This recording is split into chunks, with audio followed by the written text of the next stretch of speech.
Welcome to the Stacker 2 pre-race show presented by Stacker 2. A three-quarter-mile track requiring extra effort to succeed, and as drivers tell you, small tracks present big problems, and so the Hardee's 250 race should be a wild one as the drivers hurry on down to Hardee's to try and win the Battle of Richmond. You have to have a fast car, but a slow temper. We're anticipating a great race under the lights. The Hollywood Hotel, as always. A terrific parking spot. Tonight, we're overlooking Victory Lane. In a few hours, it'll play host to one very happy driver and crew. Hi, I'm Chris Myers. Welcome to the Stacker 2 pre-race show here on FX. Something special about racing under the lights, and we're going to see in 250 laps which lucky driver the spotlight will shine on most. As always, lucky to be joined at the hip by my hip colleague, Jeff Hammond. We're not in California anymore, so let's put them little sayings back. Okay? But you're still hip. And, this is quite a contrast from last week, the 2-mile track out at California to now we're a short track under the lights. Talk about the adjustments for driver and crew. Well, the first thing you're going to run into is the different conditions you're looking at. Tonight, racetrack's going to be cool. It's going to be fast. Last week, you were really focusing in on horsepower and downforce and aerodynamics. Tonight, you've been worried about brakes and getting grip off the racetrack. It's a total different idea, but running under the lights always brings out the best or the worst in these competitors. I know Ricky Hendrick is back after a couple of months. He had that shoulder injury in Las Vegas. One of the newcomers, at least, returning to this race, considering the season he's had. And we're going to talk about the favorites in a moment. Who else, either the luck of the draw helped them or didn't help them? Well, it really did. You had several guys who had to go home, and it's kind of frustrating. You had Christian Fittipaldi, who runs open wheel cars. His uncle is Emerson Fittipaldi. Because of the luck of the draw, he was not able to start this race tonight. And what I mean by that is because they had a rain out, when it goes down so far, NASCAR looks at the way the guys draw for qualifying, and he was one of the guys who missed out along with Toby Robertson. So there's several guys that went home that I think would have really done well here. All right, but some other guys worth watching as we show you with the points. Friday, as Jeff mentioned, qualifying rained out for the second straight week, so the starting order set by owners' points. That's why Jack Sprague is on the pole, yet he's never won a Busch race. That could change. Jason Keller is second, comes in with 3 straight top 5 finishes. As for the only guy who's probably happy that it rained here in Richmond, Jack Sprague, he is trackside with our Matt Yoakum. Matt?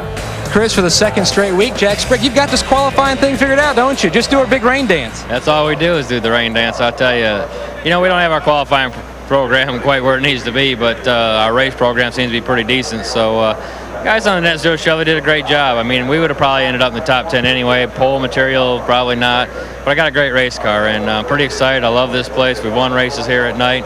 I can't wait to go. You said that car was bad, meaning good. Yesterday, how about it? It was pretty awesome yesterday. It was a little tighter today, probably because of the rubber due to the Winston Cup cars practice, I'm sure. But, hopefully it won't get any tighter on me. If it does, we're going to do some pretty serious adjustments and try to win a race. I mean, we've been so close, and guys done a great job. We're running better than I thought we would at this point. Just looking for a good, solid run, and hopefully we can win. Jack Sprague looking for his first career Busch Series win, but here at Richmond last year, it was Mr. Excitement showing the way. He swept Richmond in 2001. Jimmy Spencer, threads the needle. His car keeps looking better and better. Jimmy Spencer to the checkered flag.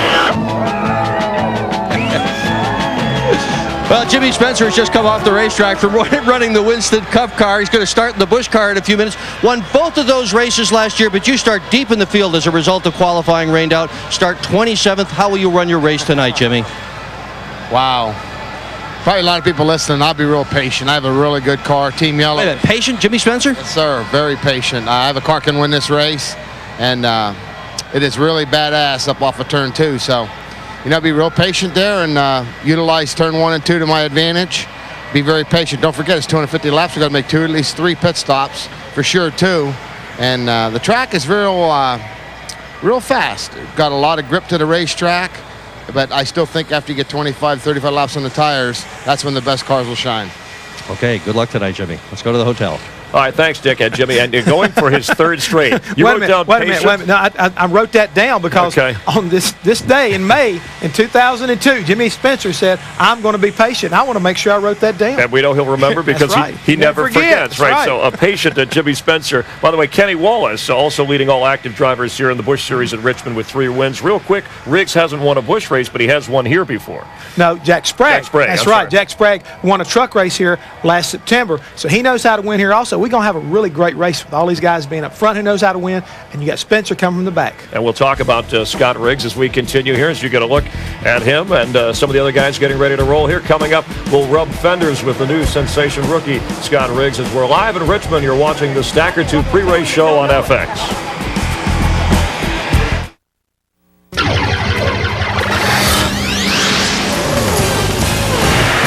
Welcome back to the Stacker 2 pre-race show. And welcome back live to Richmond, Virginia. Some primetime racing. We're getting ready for it here on FX. Richmond, the capital of the Confederacy in the Old South today. A hot new rookie in town, the man driving what may be the best rig, 31-year-old rookie Scott Riggs, whom we touched on. He's from the Bahamas, actually pronounced Bahama, North Carolina. Riggs has won 2 of the last 3 races. He is 3rd in the standings.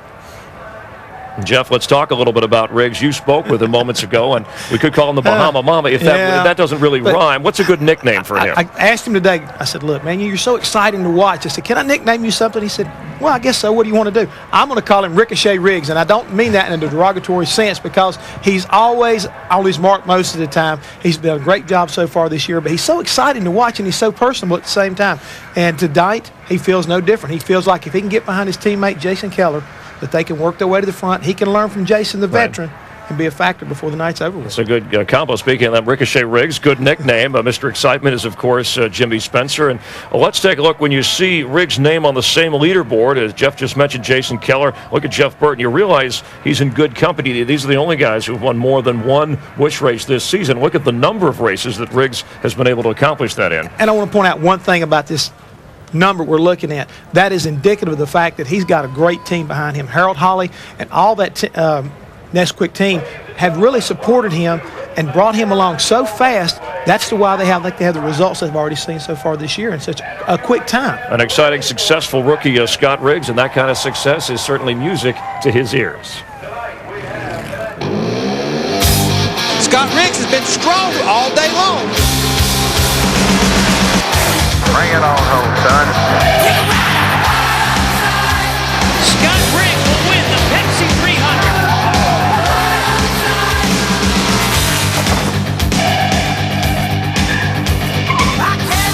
Well, we've got the hottest rookies in racing right here on pit road at Richmond. Jimmy Johnson, who won the Cup race. Scott Riggs, who won the Busch race. And you've won 2 of the last 3. Can you stay on a roll here, Scott Riggs? Well, we hope so. You know, we've got a good team. All the guys on Nesquik Ford Taurus always give me great cars, and every week. And, you know, we take every single race just one race at a time and try to keep our focus and, try to see what we can do around this 3/4-mile racetrack. It's going to be, 250 laps, a lot of laps around here. I just hope everybody uses a little patience, and I hope we can be there at the end. Jeff Hammond had some good advice. He said maybe you ought to follow your teammate, Jason Keller. Well, Jason's awful good here, and he's awful confident about his car. He has a good car, and, our cars are really not very much difference at all. So, we just hope we can sort of follow Jason around there. We're going to be starting behind him anyway, so we're going to try to hold on there and try to make a run for the end. Good luck tonight, Scott. Thank you. I appreciate it. All right, rookie, a points leader, doing very well. What do you tell a young driver, though, coming, whether it's Busch Series or Winston Cup, coming to this track when you're racing under the lights, Jeff? You've heard it twice. You've heard it twice right here. Patience. You've got to have that, especially when you're running at a night race like this. You think the racetrack is got a lot of grip to it, and you get out there and you start kind of getting after it. Next thing you know, you get in a little too deep. You get on the gas a little too early coming off these corners. And the bad thing about this place, as far as Richmond's concerned, coming off of turn 4, you get back in the gas real early. Next thing you know, the wall jumps out, and you'll get into it real easy. And with the sealer, the margin for error when you get up too high can get you in a lot of trouble. All right, with the track recently resealed. We'll continue live from the Hollywood Hotel. We're on the Stacker 2 pre-race show live in Richmond, Virginia, getting ready for night racing. A big weekend of it right here, so don't go away.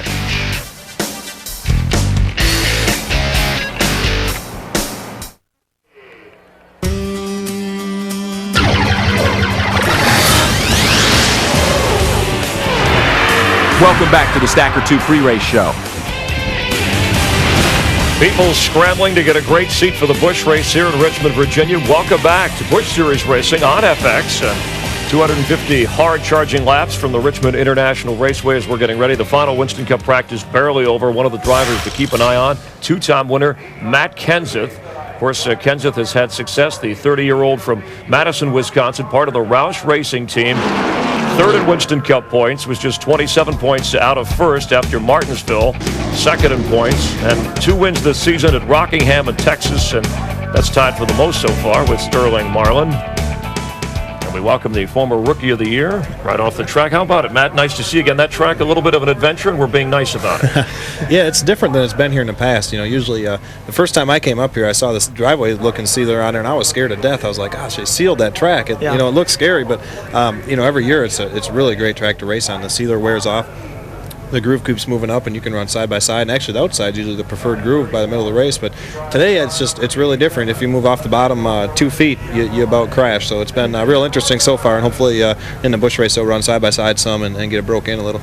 Yeah, okay. There's a shot of the track, as you point out. And usually, right when you come off of the track, Robbie Reiser, your crew chief, you go through a debriefing. And so we have former crew chief Jeff Hammond who's going to perform that. You'll go along with the gag, right? You don't have to tell me the exact stuff. But the deal is right now, I'm leaning in the window with you right now. And okay, so how does it feel so far? I mean, what's the track feel like? I was happy with my car. I mean, my car drove. It was reasonably fast to start out, and it stayed halfway good. We ran 47 laps in a row there, and I was pretty happy with it. I got loose at the end of the run, but it was turning good, and usually I push and get mad. Let's back up here now. All right, is it okay on entry then? Yeah, it gets in pretty good. And it's rotating pretty good in the center? Turns good in the middle. All right, how about the forward bike coming up? It spins the tires. Spin the tires pretty bad? All right, well, you think we need to change the shock package? I don't know what I'm going to do to it, or what you want to do to it. Well, I think we need to try to change the shock package. Just change that, sit 2 shocks, we'll put those on. And how about the gear? We close on that, because it looked like you were turning a lot of RPM going in the front straightaway. It turns a lot down the front straightaway, but I'm banking it's going to slow up a little bit. I'm hoping the sealer will come off and it'll be able to slow up just a little bit. Well, we'll sit tight and we'll watch this bush race and see if we can get this upper groove moving in, because that may make a difference in what gear we do pull tomorrow. All right, see, now he told me he's got a job to back off a little bit. Is that pretty much how it works? So who's better at that, Robbie or him? Robbie's got more practice than I do recently. Robbie listens to me better. Oh! Yeah, we have the same problem here. Hey, let me ask you, I kid because I care. You know that. I'm too close to you to be talking to me like that tonight. He'll get it. He carries like a shock around and a restrictor plate, and it's a weapon. Matt, how about when you're in the position where you are points-wise? Obviously, you want to win every race, but how does that enter into planning for a race depending on how your car is running and where you are, even at this stage of the season? Well, you really have to run as hard as you can every race. It's so competitive these days. We ran as hard as we could run last week and finished 20th, so it's just really competitive, and it's very easy to miss a setup and run toward the middle to the back. So really, we don't have a plan for points. We just try to make our equipment as durable as possible, and go out there and race as hard as we can every week and get the best result we can get. How much better do you feel right now than what you did this time last year? I mean, you guys come out of the box, you won 2 races, you're up there in the points. You guys are competitive every week. I was feeling really, really good before Talladega in California, and now I'm not feeling as good. So I'm feeling pretty good about it. Our cars have been pretty fast. We qualified 7th here. That's I think 3 top 10 starts for us this year, and we didn't have any last year. So we've been qualifying better. The speed of our race cars have been faster, and it's been a lot more fun to race. That's for sure. I think it's neat. We need to point out that when you've got the speed in your race car, it's easier for you to drive it, right? Oh, it's way easier to drive, man. It's really hard to drive racing around 20th and 25th. That's the hardest day you'll ever have in your life. At California, I always tell Robbie and them guys, sometimes you get loose and it looks bad, but it's no big deal, and you hang on to it. And then sometimes you get loose or something happens and you get a feeling in the pit of your stomach like, oh man, I almost wrecked that thing, or I'm going to wreck the next time. Well, I had that feeling almost the whole race at California. I was so loose. So that was the hardest work I've done all year was last weekend. All right, well, congrats on the success so far. Good luck tomorrow, and you can hang around and watch some of the race from here if you want tonight. All right, thanks. Stopping by. Matt Kenseth with us here in the Hollywood Hotel. We have a lot more to come. Stick around as we get you ready for tonight's Busch race, and tomorrow on FX, the Pontiac 400. Stick around.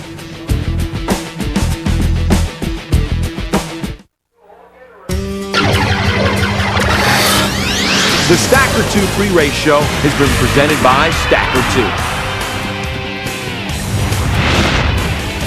Under the lights in Richmond, ready to go racing in the upcoming weeks on FX, shaping up as a winner with racing on this network highlighted by the Winston All-Star Race from the Lowe's Motor Speedway in Charlotte, North Carolina. And then, of course, in Dover, Delaware on Sunday, June 2nd. Call 1-800-FX-FX-FX1 if you don't already get FX. And here's a look at Jason Keller and Hank Parker Jr. as we have some of the drivers getting ready to go in the Busch race tonight. And that is Hank Parker Jr. with a Jason Keller t-shirt underneath. And the opposite here, Jeff Hammond. It's a good luck thing with these two. It really is. It's a little bit of, Jack Sprague's daughter right there. Yeah.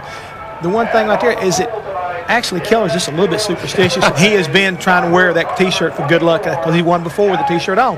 You got a good thing. You keep it going. His daughter is ready to go racing, and we are too. So let's go up to the broadcast booth for the gentleman that will be calling the race. Darrell Waltrip, Larry McReynolds, and Mike Joy. Thanks, Chris, and hi, everybody. Looking out at the grandstand, they've already had to open an additional 6 sections. The crowd for tonight's race is going to be that huge. Much more of the grandstand is open than originally track officials had anticipated because, Darrell, this is such an action track, and as we talked about the Winston Cup drivers in happy hour, it's not a track that favors the rookies or maybe the drivers with a little less of that experience. No, short track racing is about finesse. That's what I love about Martinsville, Bristol, Richmond. You got to be a driver. You gotta be able to get back in that throttle. You gotta have that hand-eye coordination, finesse. You can't just hot rod that thing around here all night and burn the tires off of it. 800 horsepower means nothing here. It's the guy that can hold the prettiest wheel all night long wins the race. And Larry, looking down a pit road, this is almost a one pit stop race, but not quite. But I don't envy, once again, the Busch Series crew chiefs. You have 3 sets of tires that you can change under caution. That means somewhere you have to kind of manage those tires to get 60 or 70 laps. I mean, they can run about 110 laps on fuel, but you get into that 60 and 70 lap window on tires, your driver's going to be wanting 4 tires. So good strategy on how to manage your tire quantity, when to put them on and when not to put them on. That can make a big difference as well. And, you know, we haven't said we've talked about sealer, but they got a new tire here tonight, too. We haven't talked much about that. That could come into play as this thing unfolds. Well, let's get down trackside to Totally NASCAR's Steve Burns. Thanks, Mike. With Scott Riggs and Randy LaJoy. Now, DW just said you got to hold a pretty wheel to win this race. Yes, we do. And I think the Kleenex Chevy's very good. I'm real happy with it. It was a happy hour. And we didn't get to qualify, which probably saves my butt a lot, so we're 5th. And I got a good car. If I got a good car, I'm going to the front. Well, you've upgraded. Earlier today you said it's good. Now it's very good.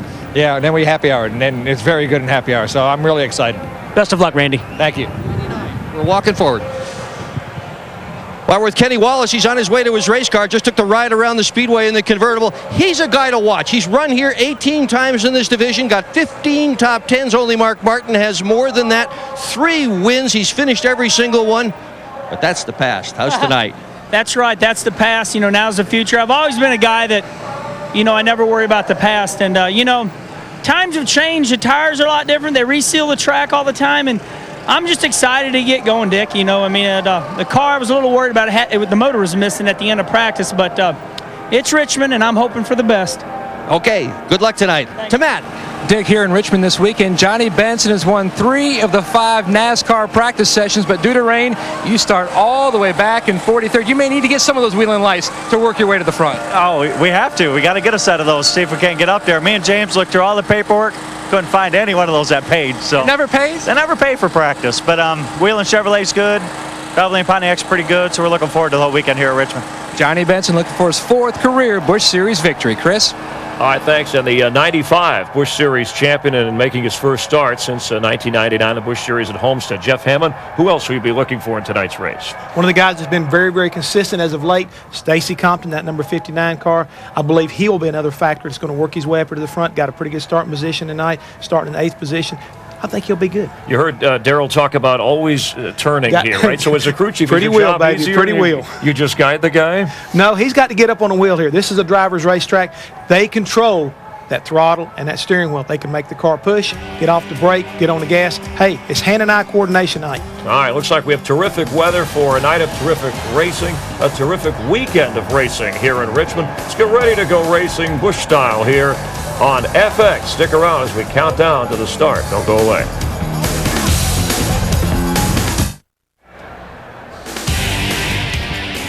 At Richmond International Raceway, Greg Biffle, Jason Keller strapped in, ready to go.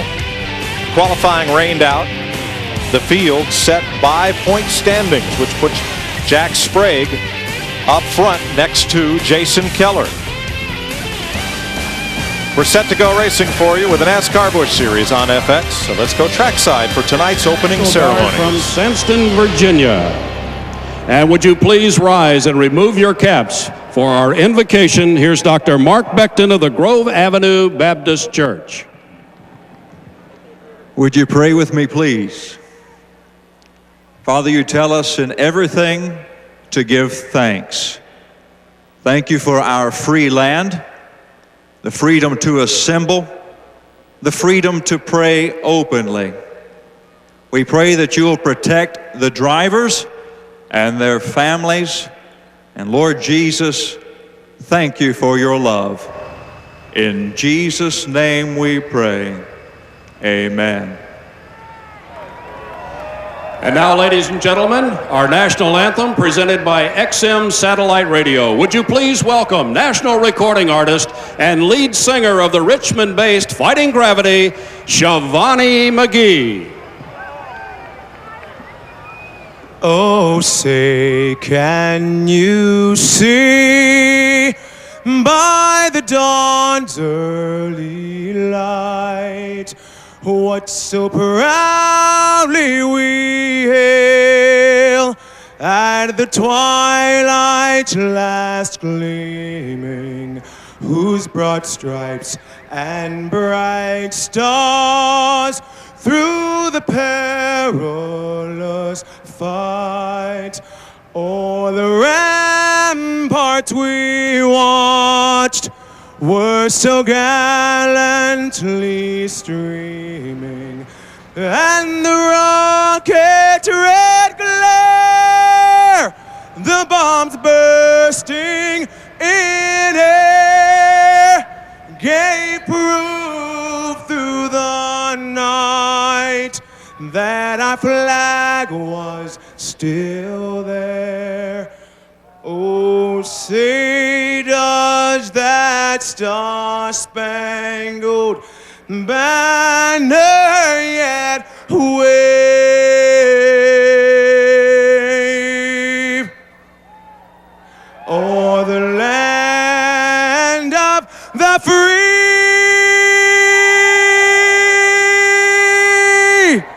and the home of the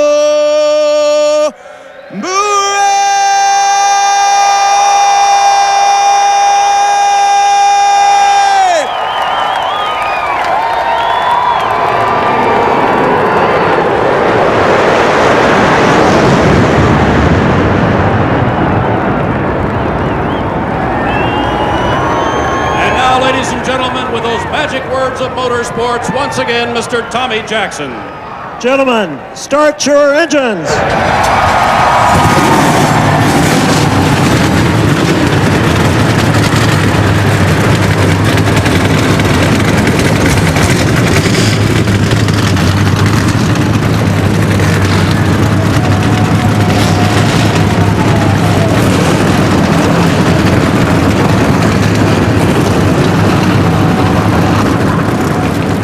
Engines firing, racers at the ready here at Richmond, Virginia. 250 laps on short track Friday night.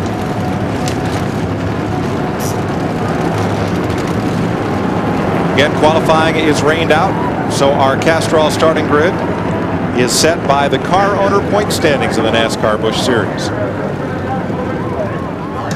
That puts point leader Jack Sprague inside the front row alongside Jason Keller. Chevy versus Ford. Steve Burns. Well, Mike, Jason Keller absolutely scared his crew chief, Steve Addington, to death in practice today because, well, Jason thought the car was so good. Halfway through practice, he just got out of the race car, put on his jeans, and watched the rest of practice. That's how good Jason Keller thinks this race car is. There's Jeff Green inside of row 2 with that hotshot rookie Scott Riggs. Randy LaJoie, runner-up here in '97, and Kenny Wallace, a 3-time winner here.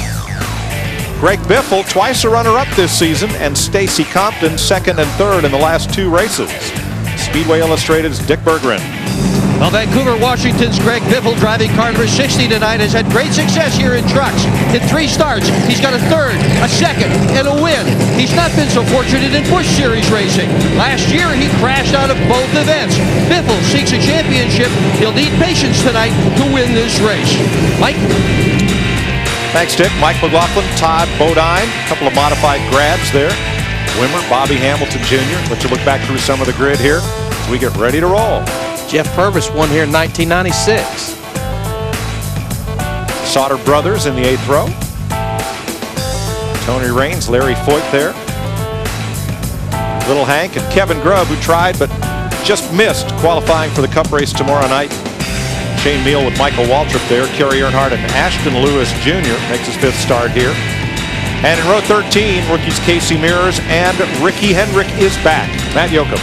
Mike, after sitting out 6 races due to injury, 22-year-old Ricky Hendrick showed up at the Concord Speedway in North Carolina on Tuesday. He ran a 200-lap test session, a prerequisite from Father Rick that he had to pass before he could show up and race here tonight. He got the green light. They do have a Randy LaJoy seat, oversized, stuffed with padding, just to make sure the comfort was what Ricky needed. He rolls off 26 and does not have a relief driver standing by. Right behind him, Jimmy Spencer, winner of the last 2 here. Yeah, going for 3 in a row, and I wouldn't, just because he's back there, I wouldn't count him out. Again, point standing set the field, and then number of qualifying attempts.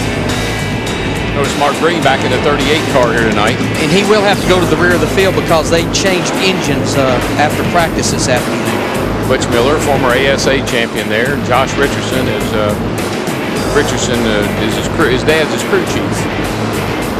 And Johnny Benson gets the last spot.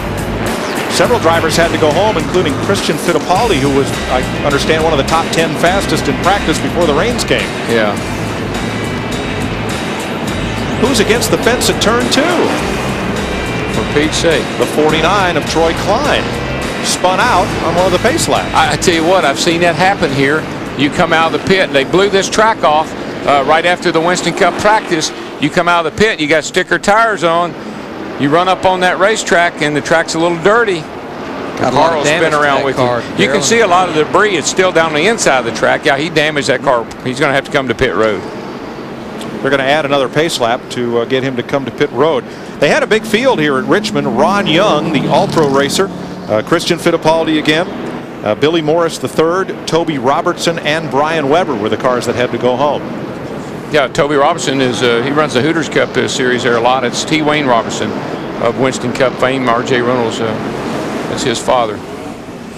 Let's have a look at the Lotrom and Ultra race analysis for tonight. 43 cars, big field here, as we said. 250 laps the distance, and 110 laps pretty much on fuel, but I don't know if anybody's thinking a fuel run, are they, Larry? Normally you don't come to Richmond thinking about it, but Murphy's Law, you don't think about it, it'll become an issue. It always works that way. But here's the thing that's just messing our strategy up every week. We don't know if they're going to take 2 tires, 4 tires, no tires. We just never know from one week to the next. Rain last night washed out qualifying. Tonight, cloudy, 40% humidity.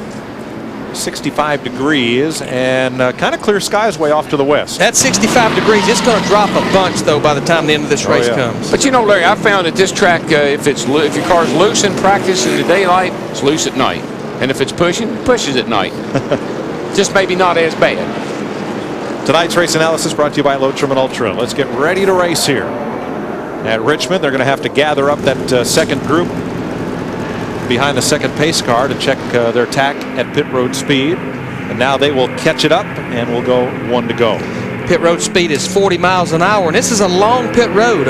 Starts over in the middle of turn 4, goes all the way down to turn 1. Michael Waltrip will have the Aaron's Rents onboard camera on his number 99. Shane Meal carrying the Mike's Hard Lemonade camera on his number 47. The Cox Communications Speed Channel cam on board with Tim Sauter, the 19th. And the MB&A cam rides with Mike McLaughlin. And Stacy Compton, the Johnsonville camera on board his car. Greg Biffle has our Briggs & Stratton cam with his Ford. The Stacker 2 camera rides with Kenny Wallace in a Chevrolet.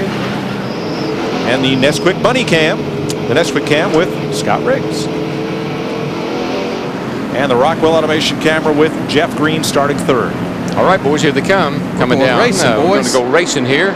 I guess on a Friday night, we're going to go boogity-woogity. Green flag, green flag. Green to the inside. Is there room? No. Yeah, there is now. Yes.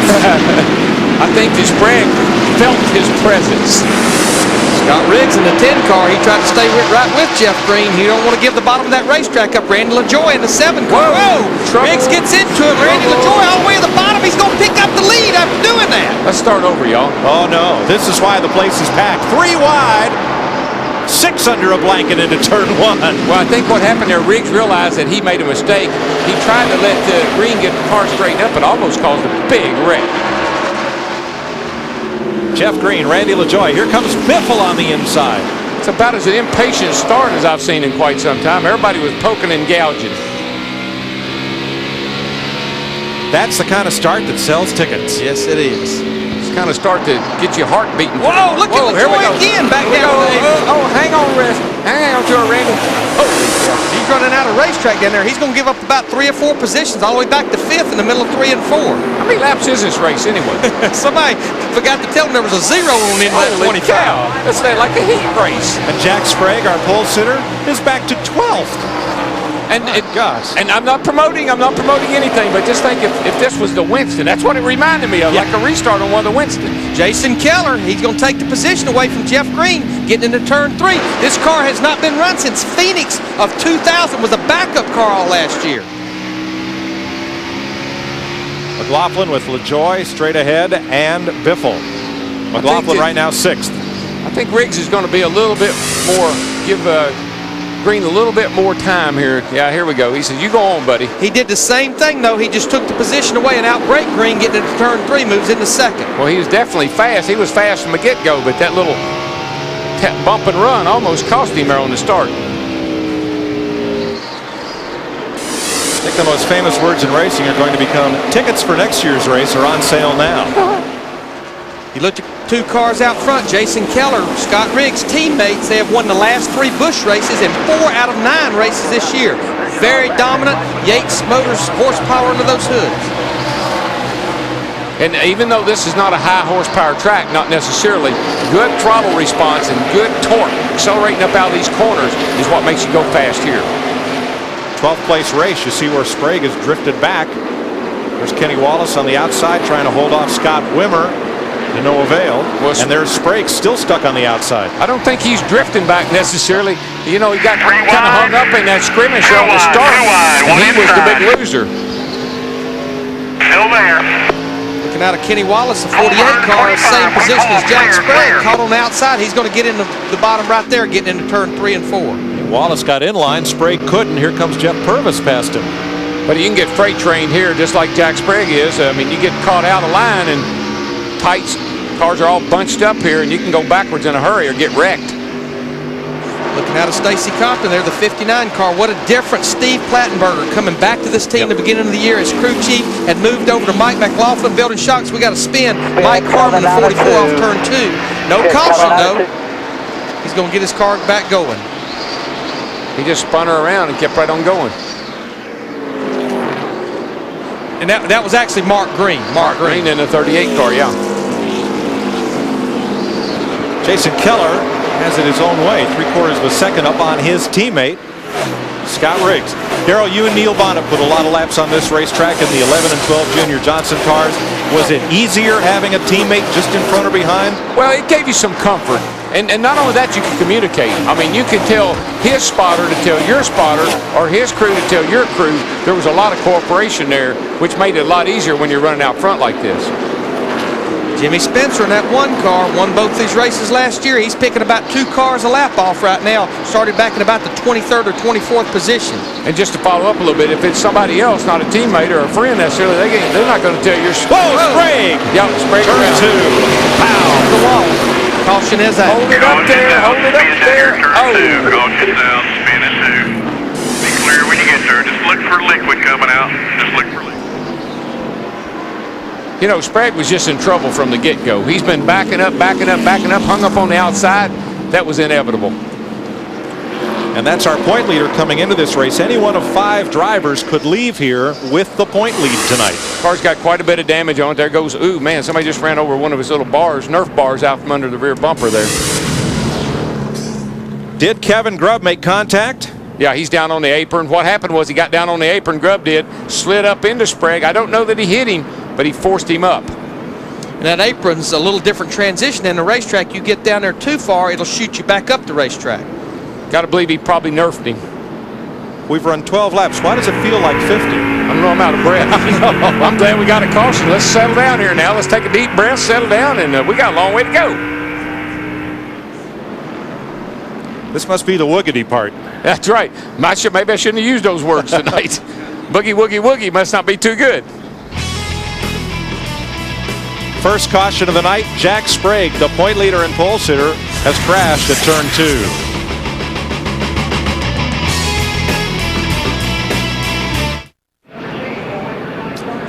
Welcome back to Richmond, where Jack Sprague has brought out the first caution of the evening. And from the right front of Kevin Grubb, it looks as if there was contact between the two. Here's Steve Burns. Mike, Jack Sprague is on pit road for the third time. Jack said his car was incredibly loose when he spun. They made a track bar adjustment and a wedge adjustment. They changed 4 tires, trying to make sure there's no sheet metal rubbing on the new tires for Jack Sprague. The problem he has, there's 41 cars on the lead lap. By the time he maintains pit road speed of 40 miles an hour and gets to his pits, the lead cars are already in turn 4, so they only have about 10 to 15 seconds per stop to work on it. Here he comes back on pit road again, and he's only halfway down pit road, and the field is already in turn 3. So he just barely gets stopped, and he's got to get going again. Now there's Johnny Sauter is in as well. They've got the left side up on Johnny's car. This is about the second stop they've made. They were adjusting the air pressure in the right rear tire the first stop.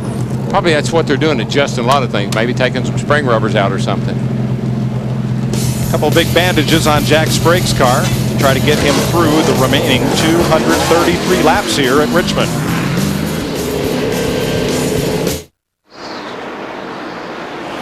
We're back under green at Richmond. This has all the look, Darrell, of a full moon Friday night, doesn't it? There's a moon out tonight. Let's go racing. Man, these guys are banging into each other. It's an old short track superstition that under a full moon, cars develop, let's say, a magnetic attraction for one another. They get into the O-zones. They get a lot of O-zones around them. Like this one. Watch this. Right after the restart here, Jack Sprague in the 24, Johnny Sauter in the 2. Excuse me, pardon me. I'm coming through. It's magnetic. Trouble, big trouble. Hard hit. And that was Johnny Benson hard into the wall at turn 3. And Brian Vickers in the 40 car. Johnny Benson had already made his way up to about the 27th position after starting 43rd. Boy, I tell you, Benson hit that wall hard. Unfortunately, right side. That car spun around and took off. You just don't realize, folks, you're doing 140 miles an hour into that third turn on this little racetrack. You're going to have some heavy impact. Not a lot of room to buff off speed. Benson, fastest in practice in both Busch and both Winston Cup final sessions, moving around in the car. Ted Marsh out of Madison, Connecticut. Same car that Steve Park drove last year on a number of occasions. We talked about the benefits of running the Busch race. This is the opposite. You got it. And I'll tell you, he's moving around slowly in that car. I know he's moving around. That's good news, but he's mighty gingerly in there right now. He had a fast race car. He just trying to make his way to the front without getting into trouble, and it just didn't happen. He hit that thing flat too, and that's a tough lick. Second caution of the night. 2 cautions in only 23 laps here at Richmond.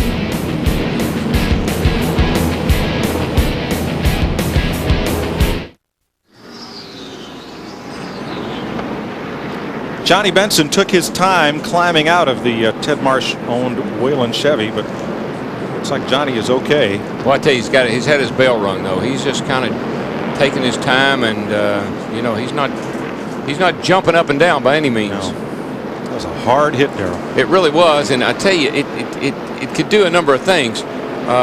Shoulder injury comes to mind when it throws you to the right when that car crashes into the wall. So a mild concussion. Number of things come to mind. Greg Biffle was one of the cars that made a pit stop under this caution flag. And let's listen in. It's pretty loose up off the corner, so need a little bit of adjustment here. The pits are open and I'm coming. We're doing 4, guys. We're doing 4. Rubber out of the right rear. All right, come on, bud. 4,500 seconds, 6,800 first. to get the tape, all right? We can't leave here without getting the tape, guys. Come on down. 2 past the opening. There you go. Wheel straight, foot on the brake.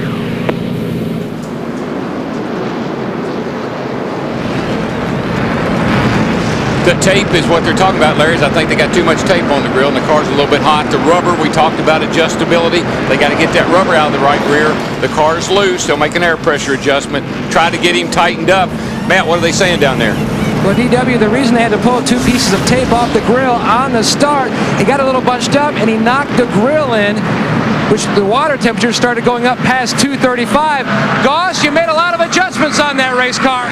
Well, we knocked the nose in on the start, so we're overheating, so we figure we might as well come and work on it a little bit. A little bit free, so we got a rubber out of the right and rear. Just going to try and survive and get to the end.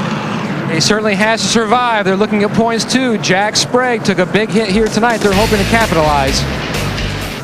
Awful early to get that first set of tires. We'll talk about that when we come back.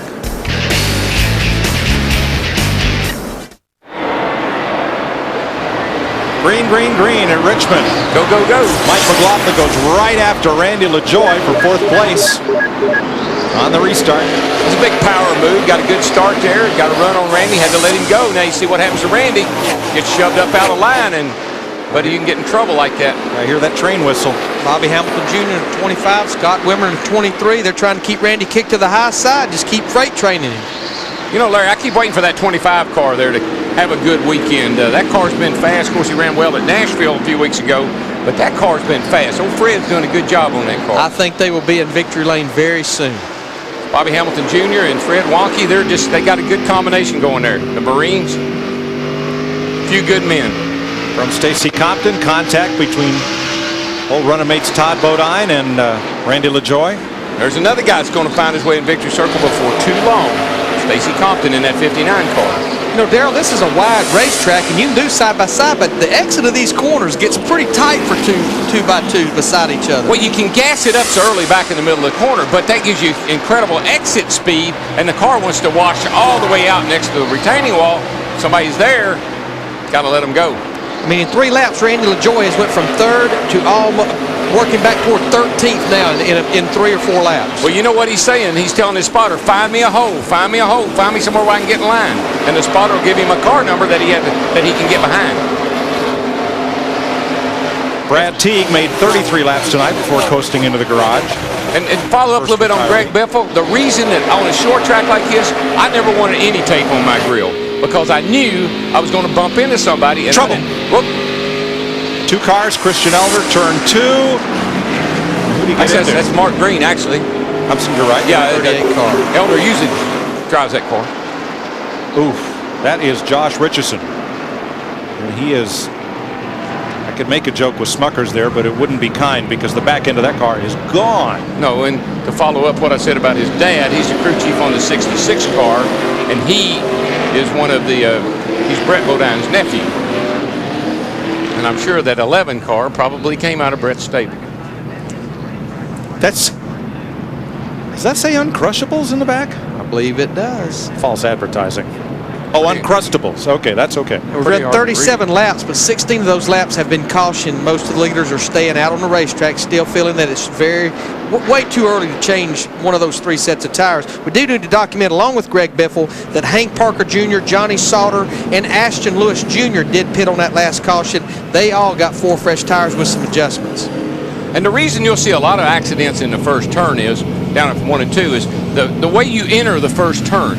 It's very enticing to stick your nose in under somebody getting down in that corner. It's also very enticing and necessary to turn, to make that corner.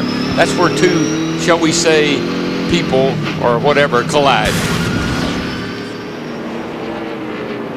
Goes Josh Richardson up to the wall. Look at that thing cave. Look Crushed at the rear tires off the ground. Again, 140 mile an hour entry into these corners. Not a lot of room to buff off speed. Pretty hard impact. And you know what happens a lot of time in turn 1, Darrell? You arc it in there. You stay against the wall a long time on the front stretch and then chop it down trying to straighten the corner out. And a lot of times there'll be somebody there and you'll be into them before you even know it. Oh, yeah. I mean, you can go in that corner. You can actually end up bottleneck there 3 wide trying to get down in there. That's when things really get interesting. Sucker hole. Sucker hole. Yep. You got it. The funnel grows too narrow. Josh Richardson is okay, but he is not happy.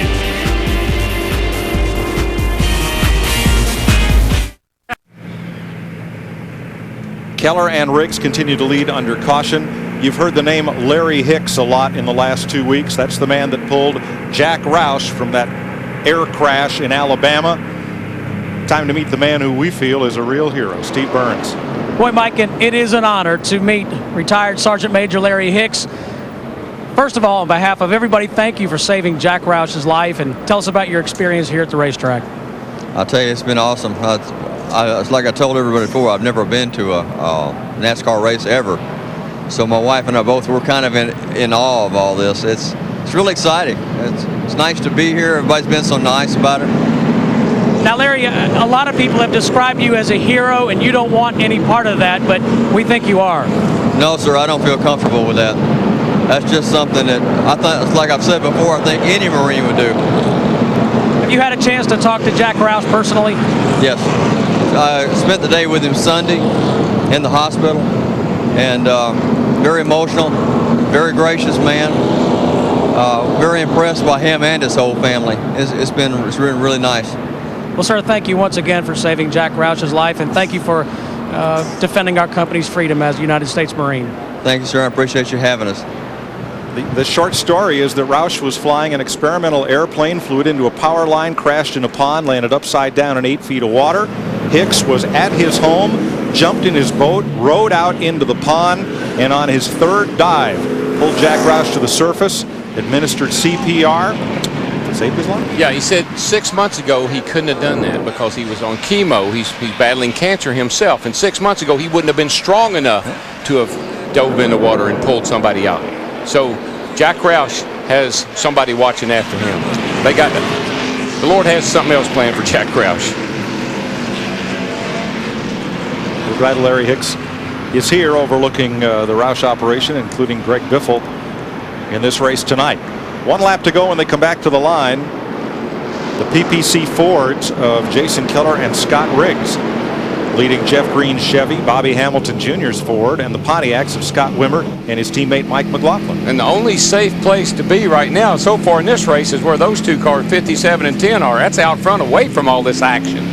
You know, Darrell, even though the PPC team of Jason Keller and Scott Riggs has dominated this year, running a little different chassis here, what they call a drop snout, where the steering points are down, gets that roll shooter down, very much suited for the flat corners like here at Richmond. Well, I tell you, whatever they got right now, the way things are looking pretty good, I bet there'll be a whole lot of other guys come back here next race with the same thing. Getting set to go green in front of what looks like an Arizona sunset here in Richmond, Virginia, with the 2 Fords at the front of the field. Look at that. That is gorgeous. Red sky at night, sailor's delight. Let's hope it's racer's delight, Darrell. Let's see if we get some green flag laps under our belt here.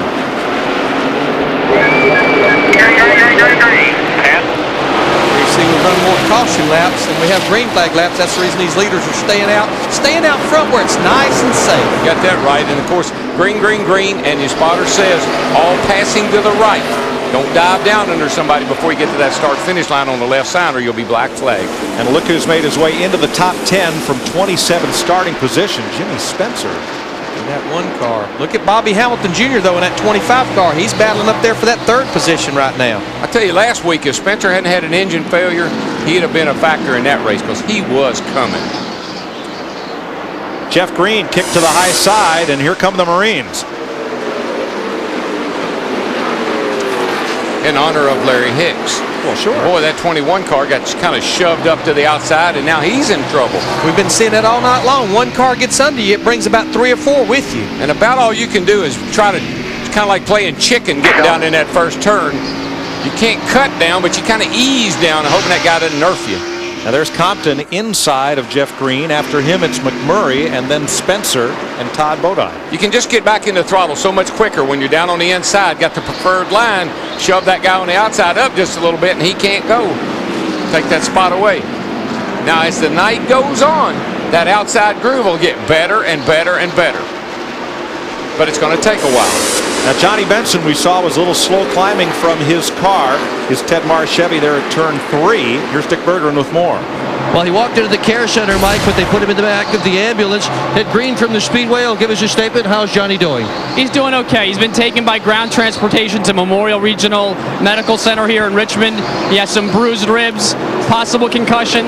He's being taken there for x-rays and a CAT scan. And they ran this Busch race in order to do well in the Winston Cup race tomorrow. A big wreck on the Speedway. And more at turn 3. 2 more cars. Todd Bodine in the wall. And is that Jeff Green crashed there with him? Yes, it is. A 21 car. What, well, fellas? What in the world is going on, man? Tell you one thing, we don't need restrictor plates to have the big one because we you just got had all it the way again. Around, all the way around. There you go. Come on. Hustle up. That 92 car is demolished. 21 car is as well. The 21 is. I just looked up, watching the wreck off of 2, as Dick was giving that report. I looked down there and they're wrecking in 3. Turn 3, Todd Bodine and Jeff Green. There were all kinds of cars piled up coming out of turn 2, and most of them have driven away. Boy, this is going to take a while to clean this mess up here. That's water, probably gasoline, all kind of stuff running out from under that car. Now this is out of turn 2. The 30, Tony Raines gets turned around by Randy LaJoie. Of course, it just stacks up behind him. All these cars here. This just a couple laps after a restart. Nowhere for these cars to go. You see Jeff Purvis in the 37, Casey Mears in the 66. Everybody's taking evasive action. They've gotten stopped now. Tim Sauter, the 19 in it, down on the low side.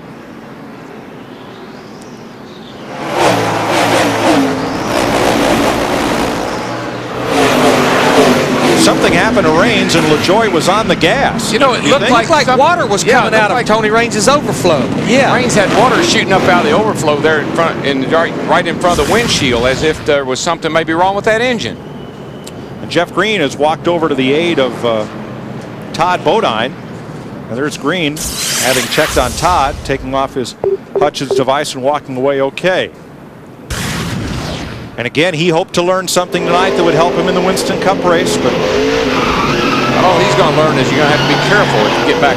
He got shuffled up to the outside, and he was falling back, and I didn't know if Todd and he had some contact. I'm sure they must have going down into turn 3.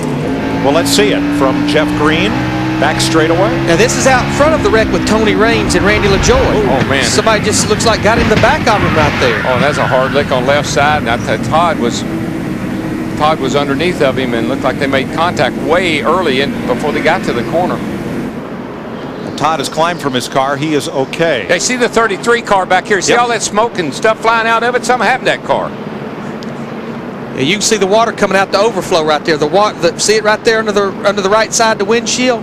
That's an overflow from the radiator that gives the driver a signal that, hey, we've got an overheating problem. Add Jeff Purvis and Hank Parker Jr. and Shane Hall to the cars involved. Dick Berggren? Well, that with Tony Raines, he's in the process of climbing out of his race car here in the pit area. Tony, what happened out there? Well, it's just the way our year's been going. You know, we've had good fast cars and can't close the deal. And moving up pretty good. Car was handling well. Tight short track, getting a little warm, but we lost a motor somehow. It's not, it doesn't happen to us very often. AMIC builds good motors, and we'll regroup and get them back at Loudon. You guys are right. The motor went, and that's what started it. Mike? Next stick there is what's left of Jeff Green's car. They've got to pull the hood to find a place to hook up the tow strap and haul it away. And here is the Troy Klein car, sponsored by Rent-A-Wreck. No joke needed or wanted there. And from Michael Waltrip, that's how it all unfolded behind him.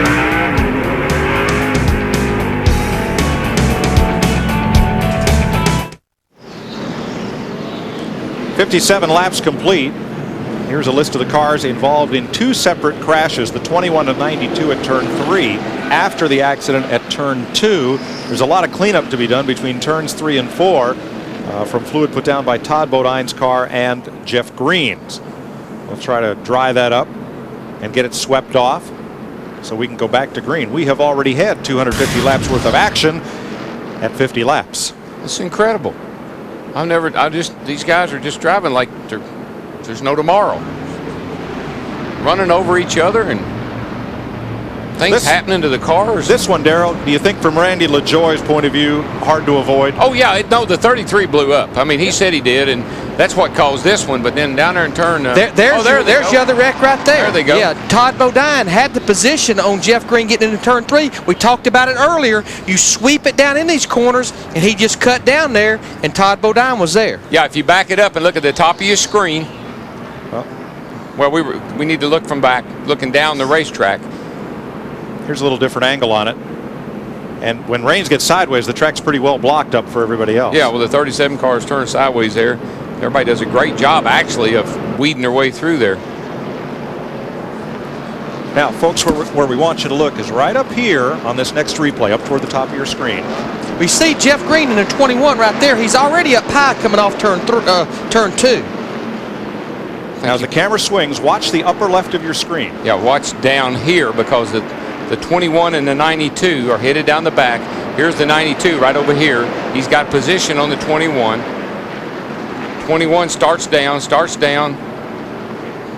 Possibly thought the caution was coming out.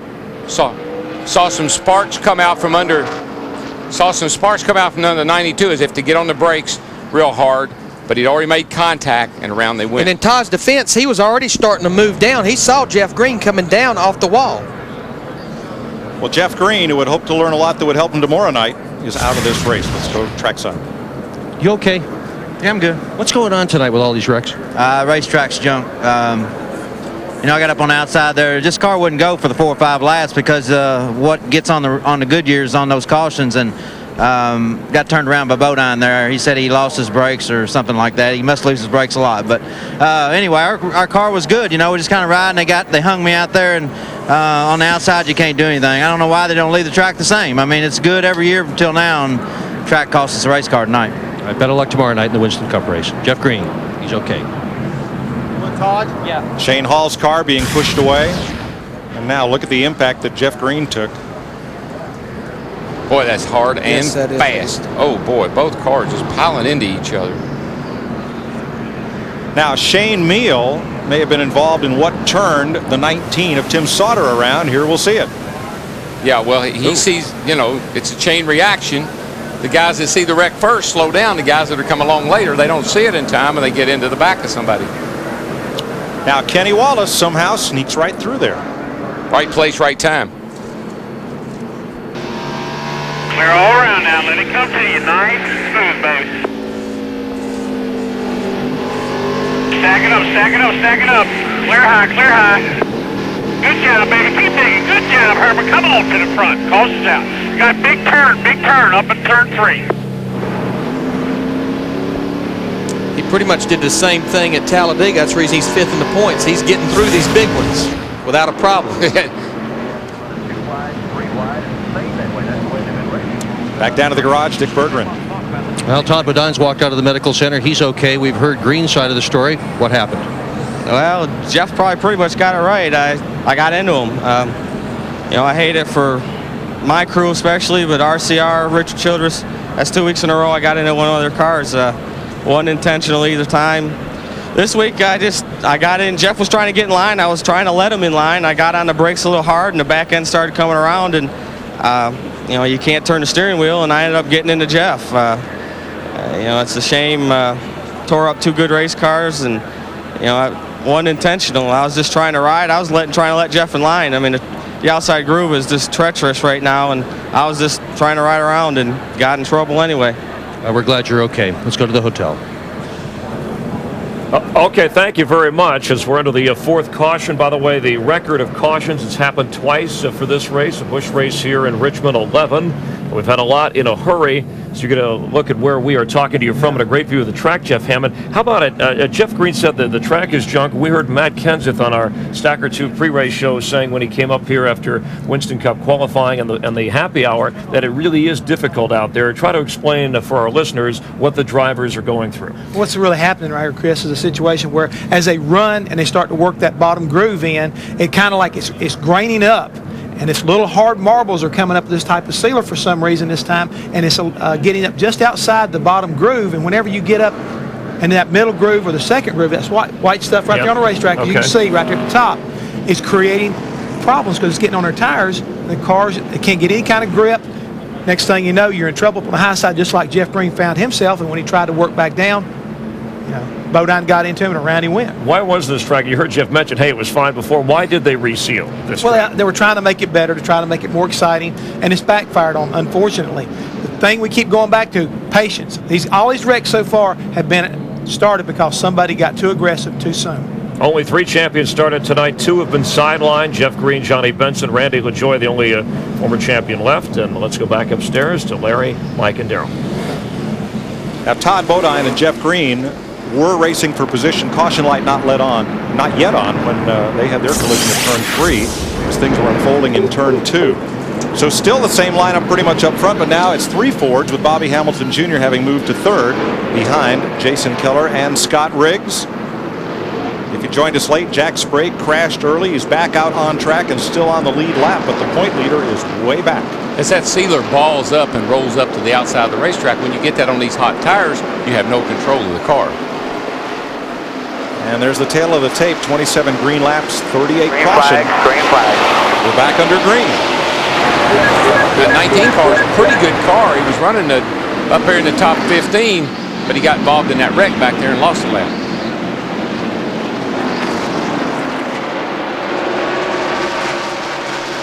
Good clean restart. Let's see if things settle down here this time. Have up under the all clear. Well, what happens, Mike? You get up in that outside and you start losing positions and you panic. You want to get back down and you're trying to find a way to get back in line, and there's just no way to do it without getting run over. We saw there just in front of Stacy Compton on the onboard. Guess who's up to 6th place? Mr. Excitement himself. Just look who took 2nd place over Bobby Hamilton Jr. in that 25 car. Scott Riggs trying to get around Tim Sauter. Bobby Hamilton took advantage of it, dove to the inside, getting into turn 1.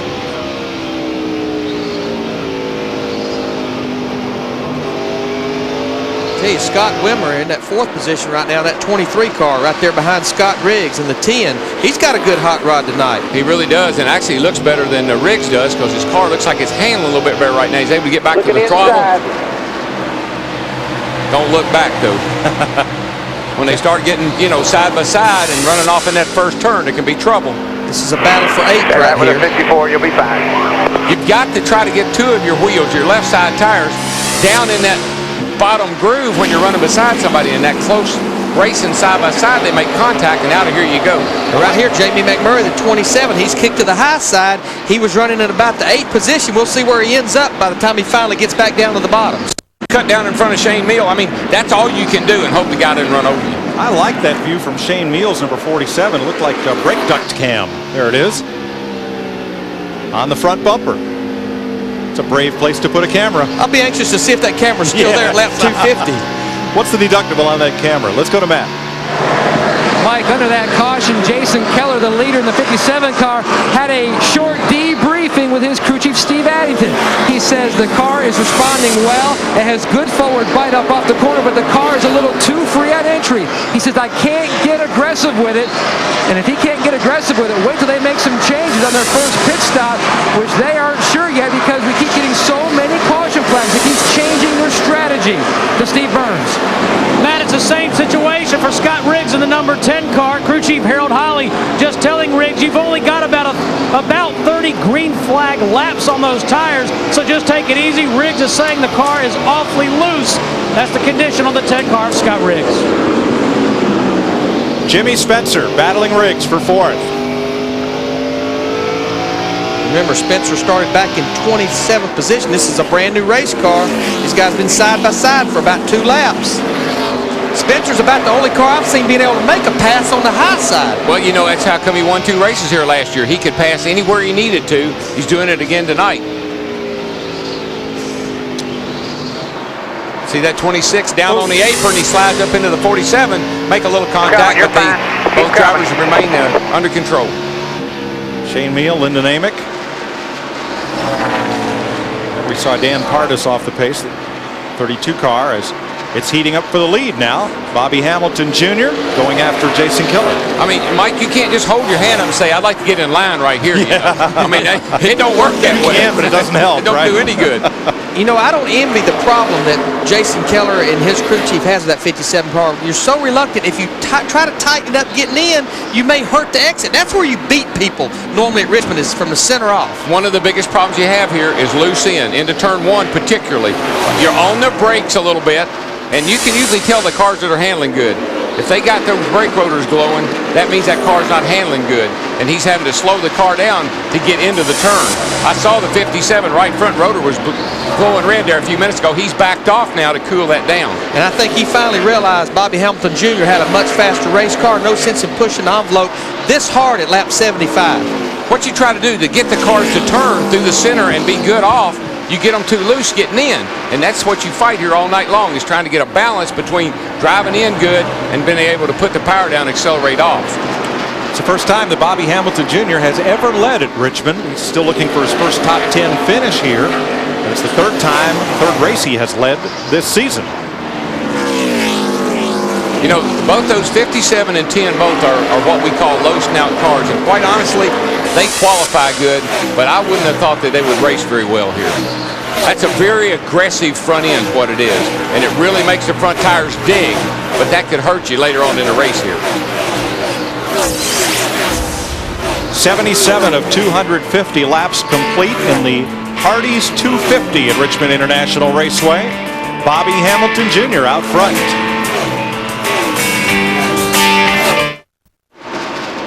NASCAR Busch Series Racing on FX is brought to you by Sweet Busch Beer and Easy Drinking Busch Light. Busch, the proud sponsor of the NASCAR Busch Series.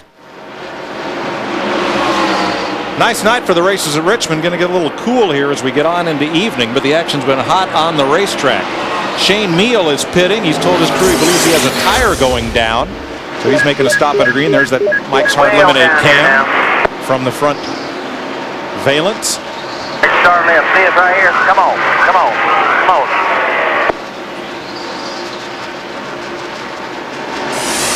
That's another thing that can happen to you here, Larry, as you well know, is that sealer wears off and things change.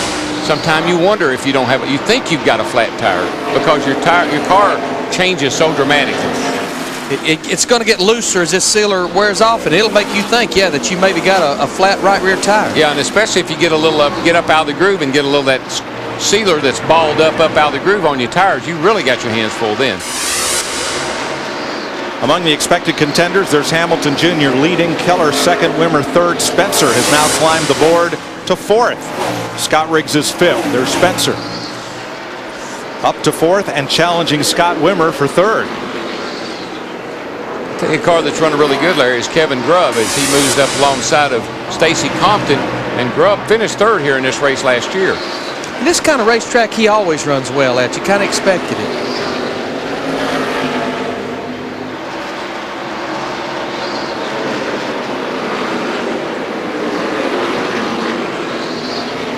You don't often find Jimmy Spencer and patient in the same sentence, but Darrell, he's avoided all the hits and all the misses and just kind of methodically worked his way through this field. I think he was fortunate, you know, if you can't start up front on the pole or in the first couple of rows, that he was back far enough that he missed certainly that big wreck off of turn 2 over there. Kind of was in the right place at the right time. You know, right now, Jimmy Spencer, it's like these cars are so equal back there in third and fourth position. I mean, Scott Wimmer's holding the bottom of the racetrack. Jimmy Spencer's running there right there with him. Spencer to the inside. Well, that car is really working, and it's getting up off the corner good. He's got a great run. There he goes by Wimmer. He's going to be hard to beat. When he gets caught up, Jimmy Spencer's going to be hard to beat again tonight. You know, a guy that pitted back on lap 22 because he needed to take tape off of his grill, needed to make some adjustments, Greg Biffle, and he's already worked his way back up to the 11th position, but he was very lucky because a lot of those cars like Hank Parker Jr. and that group that pitted back on lap 22, they got caught in that big wreck, but he missed it. Biffle was 6th in points. Casey Kane in Robert Yates' Busch car right there, number 98.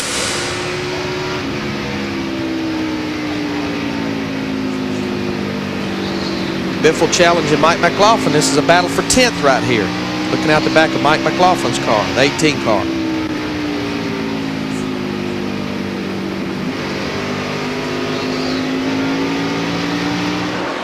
Biffle a little bit fresher tires. Even though he pitted on lap 22, it only puts him at about 15 fresher laps because some of those laps were run under caution. Clear, back in behind you. Nice job, Greg. Out of the way, baby. Be patient. You know, we're getting up about lap 90. Normally, this is where teams would start thinking about, hey, we're getting close to a green flag stop. But what we have to remember, 41 of these cautions, or almost 40 laps, these were run under caution. So that it's about 3-1 here. So they can probably go, if they had to, should it stay green, probably to about lap 120 or lap 130. And that would put them within one stop. You know, it seems like, Larry, that that 37 car, for instance, he was involved in that spin over there. He came in, got tires. Seemed like tires have been really beneficial to some of these guys early on because they've come back through the field. And just like Jeff Purvis, he's made some pretty big passes there since he pitted. And the front end of Purvis's car smushed in after he got into Tony Raines in that big turn 2 incident. The attrition has been rather high. 8 cars already out of this race. Shane Hall, Tony Raines, Andy Kirby, Jeff Green, and Todd Bodine, who's been invited to the NASCAR truck with his crew chief after the race. Josh Richardson, Brad Teague, Johnny Benson. This is where Bobby Hamilton Jr. is starting to lap these cars. There you see Johnny Sauter to the 2 car, Larry Ford to 14th. This is where he has to show patience. Very important here. This is what will get you in trouble even when you've got a good race car. And I think that's what his dad has been preaching to him a lot is take your time and be patient because Bobby hadn't shown the ability to do that so far. Well, his dad even told me he felt like that's maybe what cost him the Nashville race, was just a little impatient there. Got a great race car. Turn 2, car climbed the hill, Casey Kane, and I thought he was going to get to the concrete, but he reeled it in. That's too bad. He was running in the 19th spot, doing a pretty good job. Best I've seen him do so far. Not a serious problem. You okay? That's hard. 10-4. Jack Sprague, the point leader, in danger of going a lap down here at 97 laps. Sprague was involved in the first accident of the night. That came at lap 12. Closing in on 100 laps here at Richmond.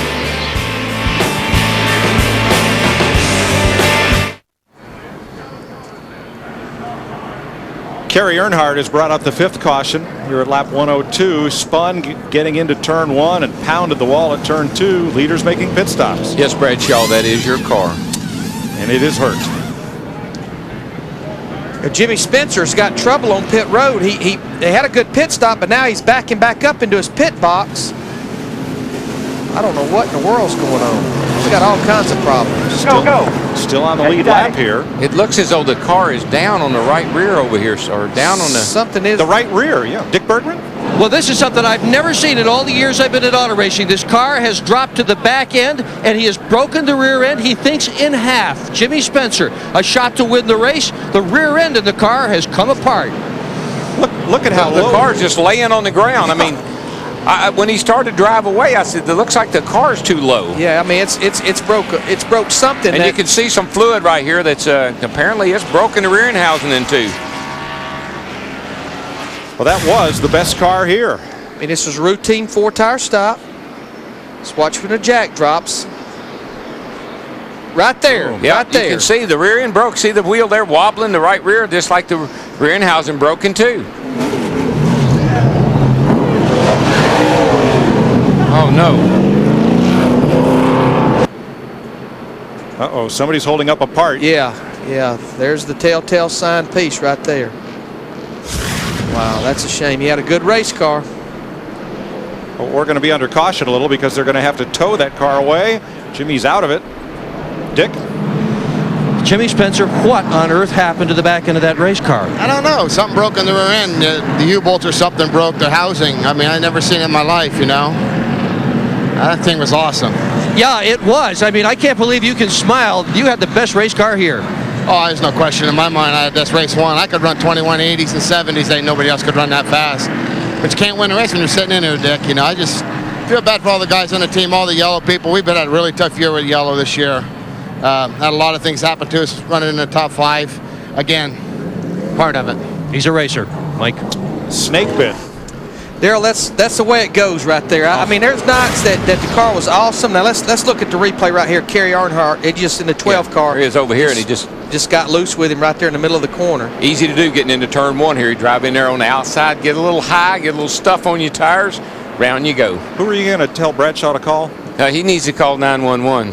10-10, yeah, right. Because you're going to need more than a buck here, bud. Shane Milne, the 47, just getting by on the outside. Wasn't sure where to go. He decided to go to the high side. I was going to tell you, your car's running good and flawless like Jimmy Spencer, motor brakes. I've seen nights where he's getting lapped every 10 laps. You couldn't throw a bolt down the carburetor and blow that motor up. You're begging it to blow up. I feel bad for Spence. He had a great car last week. There he was closing down on the leaders, and here's what it looks like from Shane's car. He tried to go low, realized he couldn't. If you were a bug on the bumper, this is what you'd see. Sometime you'd a windshield, sometime you'd a bug. Bobby Hamilton Jr. leads after pit stop. Scott Wimmer, Jason Keller, Kevin Grubb were under caution.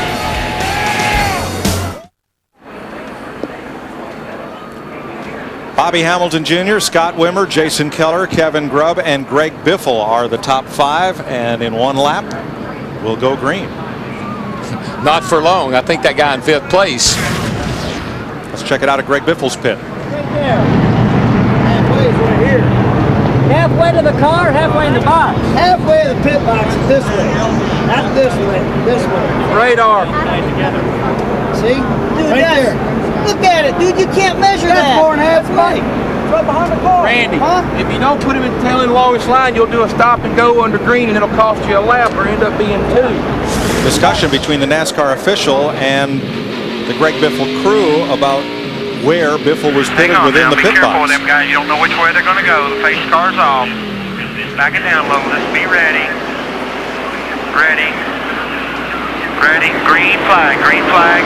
Clear. Biffle's going to restart back in 23rd position. That's roughly 23 or 24 cars on the lead lap. He's going to have to fight his way back to the front again.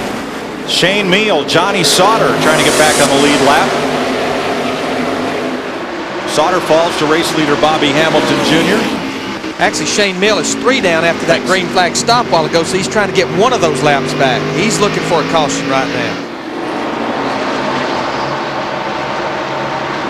Well, you know, the way it's been going, odds are pretty good. He might get one. Yes. But it's going to be too late. Steve Burns? Well, Bobby Hamilton Jr. on that last stop, Mike Joy, they made no adjustments to that 25 car. They also had a great pit stop. They came in with the lead and left with the lead. Also, Bobby Hamilton Jr.'s dad, Bobby Sr., is helping him spot from the rear grandstands. Matt Yoder. Steve, Jason Keller came in the 3rd position, pitted for 4 tires, and he went out. Rick, turn 2. Boy, that started going into turn 1. Kenny Wallace and the 19 car, a couple of guys were all down in there 3 wide, and it's Lyndon Amick who ends up against the fence. Amick was on the outside. He was kind of like odd man out. Nobody got a lap back or one of their lap backs. That started coming down the front straightaway here. They got 3 wide. That dreaded what we were talking about, funneling down into turn 1. Kenny Wallace got down on the inside, and he ran down into the corner, and he forced a couple of cars up and caused a big wreck. Here's Kenny down here. 19 car in the middle, and 19 car doesn't have much room there. Kenny clips him. That gets Kenny loose, and into the Amick he goes. Clipped Amick and then bounced up into, or clipped Ashton Lewis and then bounced up into Amick.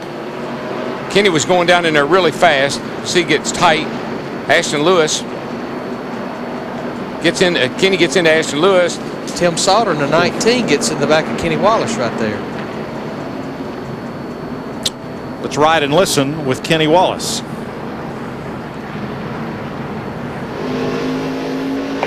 Outside, lap car on the bottom, right in front of you, clear low, there you go. 3 wide, 3 wide. Still 3 wide, 2 wide. Still 2 wide, hang on. Yeah, go. Inside. Clear. No one come, watch the corner. Gotta do something. Hold on. There's the contact with Lewis and then Amick. Michael and Jeff Purvis. Several of them slipping by on the inside there. 3 wide going into turn 1. You're trying to fight to get to 1 wide or 2 wide. It just don't work. And poor old Amick, he was just up there minding his own business, and he gets clipped. Unfortunately, he's okay. kid's had a rough year. It's been in several accidents that were none of really his making. As you can see there, Kenny just lost and got up into him. We rudely interrupted Matt Yoakum to cover that. Let's get back to Matt. And we're going to check in with Steve Addington. He made a 4-tire change and some adjustments. What'd you do to try to tighten up that race car? Did a little bit of air pressure adjustments and a turn of wedge. Tell you what, this Albertsons Ford's been pretty good since we came off the truck. I told Larry this morning we hadn't raced this car since Phoenix of 2000. It's been sitting on jack stands, and we've hauled it more miles in the truck than it's raced. But it's running pretty good. Jason just said that the back was a little bit free. We tried to snug him up. I think we'll be all right. We may need to find out what the curfew is here because we've got so many laps under caution, but how does this change your strategy? Just watching this fuel mileage with, we can stretch it out. They keep doing this. We could go the rest of the way we are right now. Matt mentioned curfew. There is an 11 p.m. noise curfew imposed by the county, but county officials do have the authority to waive it. We did run a race here recently past 11 o'clock, so apparently I'm sure the Speedway officials and the county have been in discussion as to what might happen. Yeah. Kenny Wallace this time. We'll come back in and get the left. Kenny Wallace on pit road with that damaged right front fender. I'm sure they'll work on that. There you go. Got the hammer. Seeing that guy with that hammer reminds me one time we were doing that. And Hammonds was doing the hammer and he slipped and knocked the guy beside him out. Missed the fender and hit him in the head. Steve?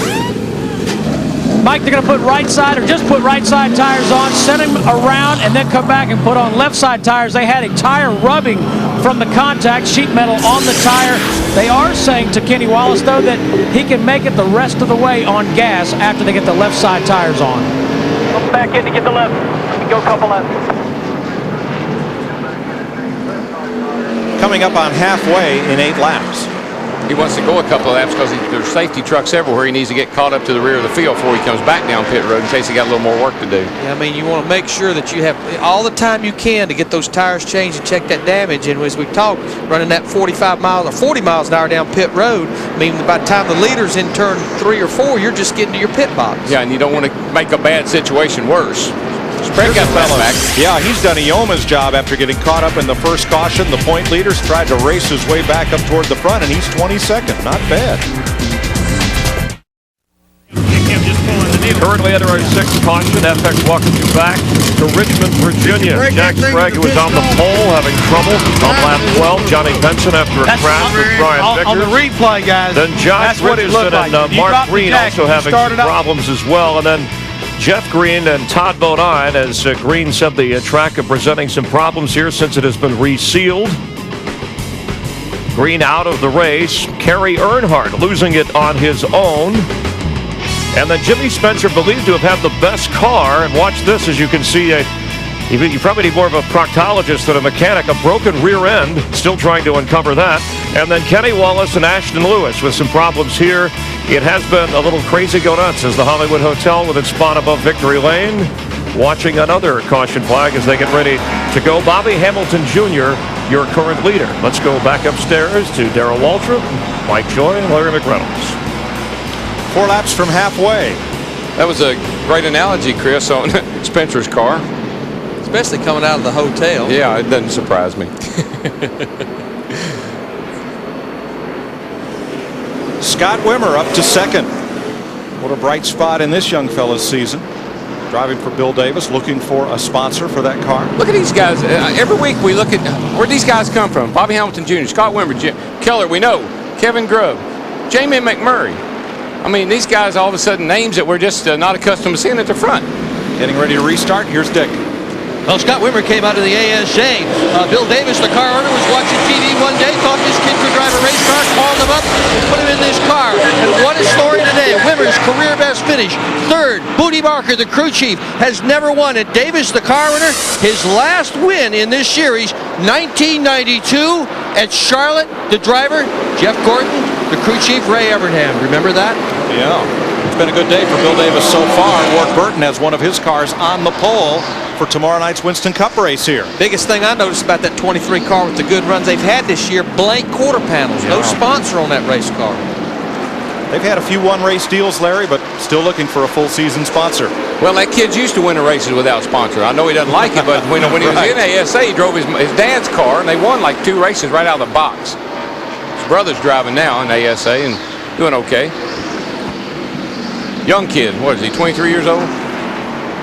Or is it car number 23? Which is it? He's supposed to know this stuff. You're close. He's 26. There you go. Car 23. Kevin Grubb is going to give up a couple of spots here as Scott Riggs gets underneath. Battle for about fifth. Hit your mark. Halfway. So Jamie McMurray in the 27 car in that mix right there. You know what's funny? We're halfway. This race still hasn't settled down. Somebody around down there.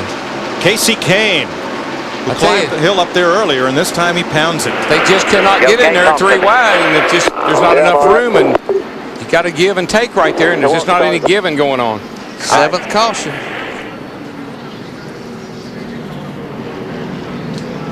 The young Robert Yates protege. It's out the 7th caution in turn 2. Left front. Mike, it's Calamity Corner. It's just the way that turn is, the way you swing out to get down in that corner, and somebody can drive in under you. They're there, but you're coming down, and so you make contact. It's no wonder that turn 2 grandstand is one of the more well-packed areas here. It don't look like there's an empty seat down there in 1 or 2 anywhere. I just don't think there's a preferred place to wreck tonight. To wreck it everywhere. We have got a crowd here for this Busch race. 13 cars in the garage already, and the 98 will be the 14th. Oh, it's hard to see what happened from that angle. Yeah, it just looked like he was loose right there. Whether he got any help, I don't know. But here we go. Well, no, he just turned down in the corner. You carry a lot of speed down in there, and the car must just have been a little free with him. Round she goes.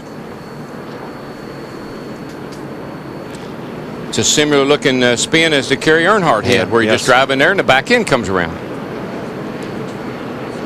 Steve Burns. Mike, this caution a huge break for Randy LaJoie. He had a right rear tire going down, so they've taken the opportunity to put 4 brand new tires on the 7 car of Randy LaJoie. Good break for him.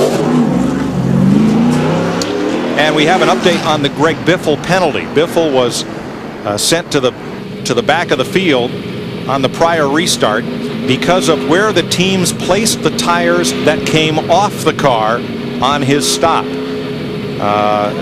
That they were placed outside of the half of that pit box. Yeah, before the car can leave, all the equipment, tires, air inches, everything has to be at least to the half of the pit box closest to the pit wall before the car can leave. It's called the outside half of the pit box tire violation.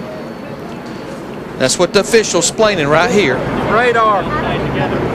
See? Dude, right there. Look at it, dude. You can't measure that. 4.5 feet. Right behind the car. Randy.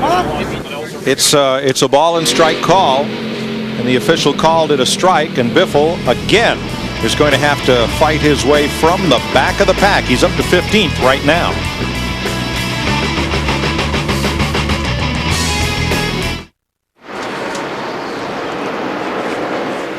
Welcome back to Richmond. 133 laps complete, 117 to go. Scott Wimmer hot on the trail of Bobby Hamilton Jr. Well, he was all over the back of him. I thought he was going to make the pass, but Bobby Jr. kept his cool and pulled away from him a little bit. 46 car just now. He's up high going around here. Let's see what happened to him. Ashton Lewis Jr. Yikes, I know what's going to happen if he keeps pulling down like that right there. Second place, Jason Keller challenging Scott Wimmer. And ahead of them, in 94 Busch Series races, Bobby Hamilton hasn't led as many laps as he's led in this one race tonight. Well, Mike, I think Larry and I have seen this coming. I mean, this car just keeps getting better and better. He keeps getting better. It's not certainly a big surprise to a lot of folks, but we've been seeing it coming. Well, I think the whole package, you know, the Marine sponsorship, Robert Yates engines, Fred Wanke as the crew chief, it takes the whole package as competitive as this sport is. Take a crusty old veteran like Fred and put him with a young kid like Bobby Jr. and you got yourself a winning combination. And tonight it's taken a lot of racing luck. 7 crashes, 7 cautions, and to be either out in front of or out of the way of every one of them so far. Love it when they say they're behind you. Yeah. Looks like Jason Keller, he got the run off turn 4, beat Scott Wimmer down to turn 1. Now Scott Riggs, his teammate in the yellow 10 car, he wants to get up there before the door closes on him. But looks like Scott Wimmer's going to get back in line here, getting into turn 3. You know, we've talked about young drivers maturing. How about Jason Keller? You know, we talk about him as a veteran. He's only 31. But he's got a lot of laps under his belt in this series, and he's a fellow who's poised to win a championship. Yeah, I think that's what he's going to be. That's going to be his asset this year, is the ability to win the championship. Consistent. He's not concerned about winning a lot of races. 1-2 is the most he's ever won. He'd like to do better than that, but he's already won 2, so he's got a long season ahead of him. He's got a great chance. And here's his young teammate, Scott Riggs. What a season he's having. That's the tortoise and the hare team right there. I thought it was a bunny. Was it a bunny? Nesquik, it's a bunny. Oh, yeah, I got it. Man, you messed. I thought, oh my gosh, I messed up again. No, you're right. I watch all those channels. I get all it. Like last week, it was SpongeBob. I don't know SpongeBob. Flat Stanley. Flat Stanley. I tell you, another kid that's having a good run, 2 kids, was Kevin Grubbin at 54 and Jamie McMurray in the 27 car. They're having great runs tonight. Matt is in the 54 pit. Well, Mike, the Toys R Us kid, Kevin Grubb, is having a great night. Tony, what you guys do to the race car on your stop? Truthfully, we've not done anything to the Toys R Us Chevrolet, but we've run it good. It's like having a new toy, just play with it, and everything's just been going real well, and I hope things keep going well. You know, like I told you before, I just hope you hadn't jinxed it. Well, he lives only 10 miles from this racetrack, so a win tonight, if he could join Scott Riggs on the list of first-time winners this year, there'd be a big party right down the road.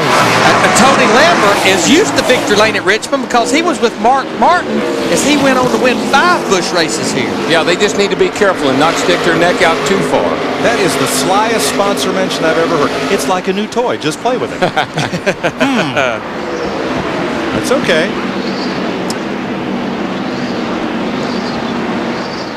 Bobby Hamilton Jr., he's pulled out to 1.5-second lead over Jason Keller and got some pretty clear racetrack right now. You know, another kid that's having a great run tonight, he was involved in the wreck earlier with Johnny Benson, is Brian Vickers in the 40 car. He's up to 10th position. He's the youngest of the young guns. He is 18 years old, the NASCAR minimum age to compete in this series. Started 38. This is only his 9th Busch Series start. He's having a great run. Got Biffle all over the back of him. Of course, Biffle's coming from the rear. He's got tires and probably be a little quicker. But he hadn't got by him yet. Biffle's got a good race car. The fact that he just get back up there, you know, in the laps we have left. You see the serial scoring on Brian Vickers. Our serial scoring brought to you tonight by Rent-A-Center. From 36, that's a pretty good run. Now we're with Greg Biffle right behind Vickers. Yeah, and he's been working on him. Biffle has been working on Vickers there pretty hard, but hadn't been able to put the big move on him yet. Vickers tested up here for a couple of days. Hadn't raced in a few races. I think the last time he raced was back at Bristol about a month and a half ago. Kevin Grubb is all over the back of that 27 car. Got some debris over in turn 3. And that'll bring out the 8th caution of the night at lap 147.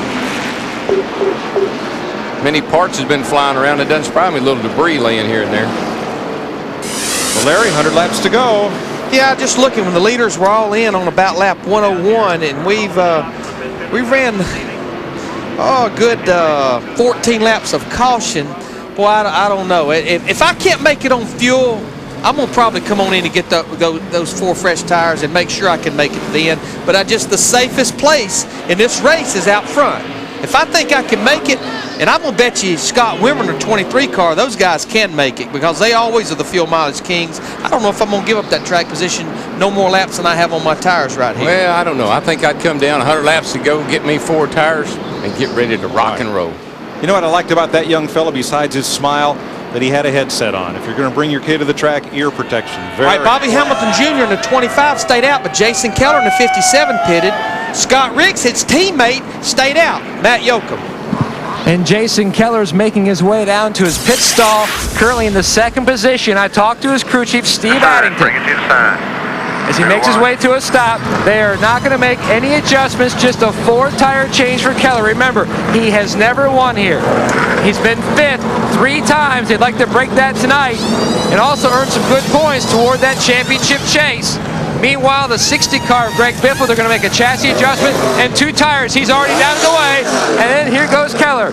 He is good to go.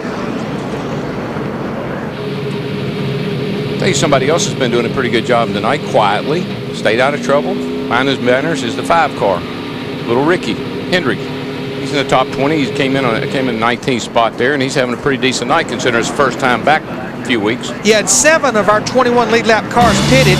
Jason Keller, Greg Biffle, Michael Waltrip, Jack Sprague, Ricky Hendrick, David Rudeman, and Brian Vickers all come to pit road here with about 100 laps to go. They're done for the evening as far as pit stops.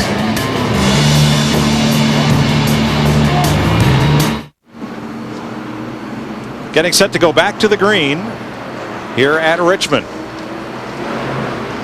Members of our armed services here overlooking the action.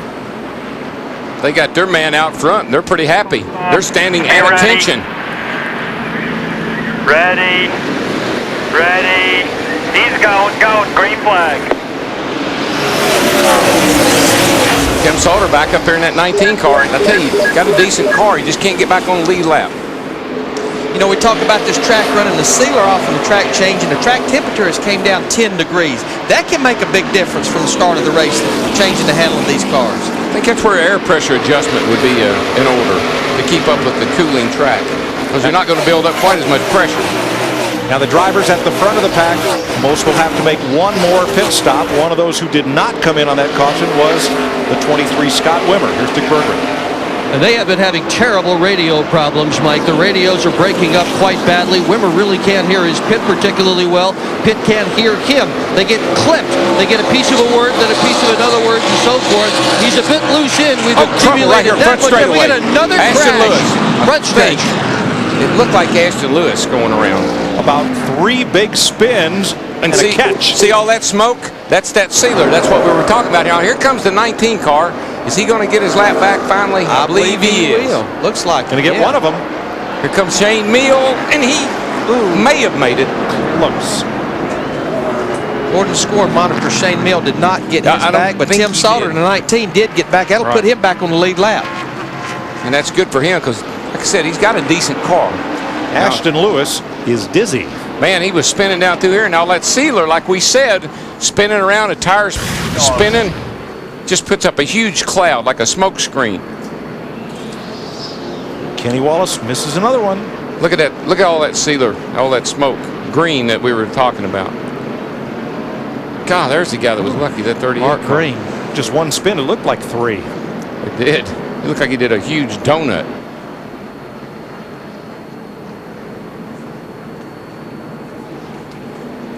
It'd be more like a cinnamon bun instead of a donut.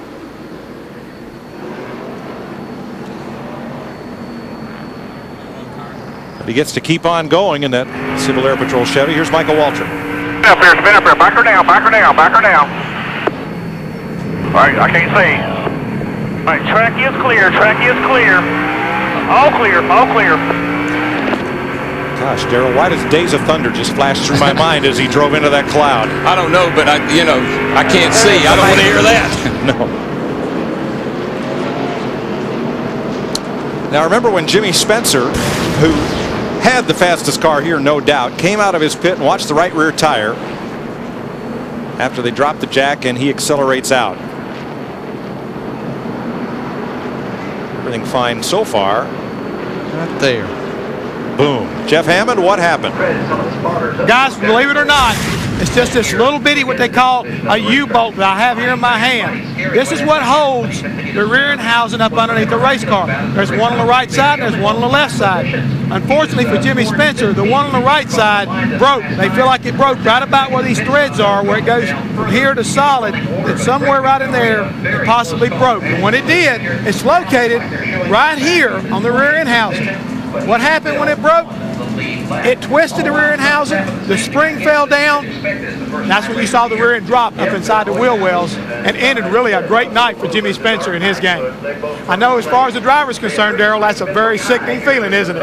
Well, it really is. And Jeff, two things. When they drop that jack, I know it looks very harmless up here, but when they drop that jack, that's a huge impact on that rear end. Then when you shock it with the motor, it broke that U-bolt right there. That's what holds the rear end housing to the trailing arm. Hey, Darrell, one thing I think you'll appreciate is I was talking to Ron Hunter, who actually builds the engines for that car, and I told him, hey, it's all your fault, buddy. Too much horsepower. It's way too much horsepower. He thought it was pretty funny. Yeah, well, I can tell you one thing. He can make some smoke now. And Dick Berggren can fill us in on that story on the Scott Wimmer car. Yeah, just as that latest spin occurred, we were telling you that Scott Wimmer was having trouble with his radio. His crew chief, Booty Barker, was in the process of trying to decide whether to bring him in or not. The radio solved the problem for him. They felt they couldn't communicate effectively enough to make the proper adjustments, and he just plain stayed out there. They have had a crew member standing on top of a chair on top of one of the pit boxes trying to make it better, but even that doesn't seem to solve the problem. Larry, what's one of those U-bolts cost? It's just the parts you'll buy at the dealership. I mean, it can't be more than about a $8 or $10 piece. It's basically off of a truck. And it cost Jimmy Spencer $20,000, $30,000 tonight.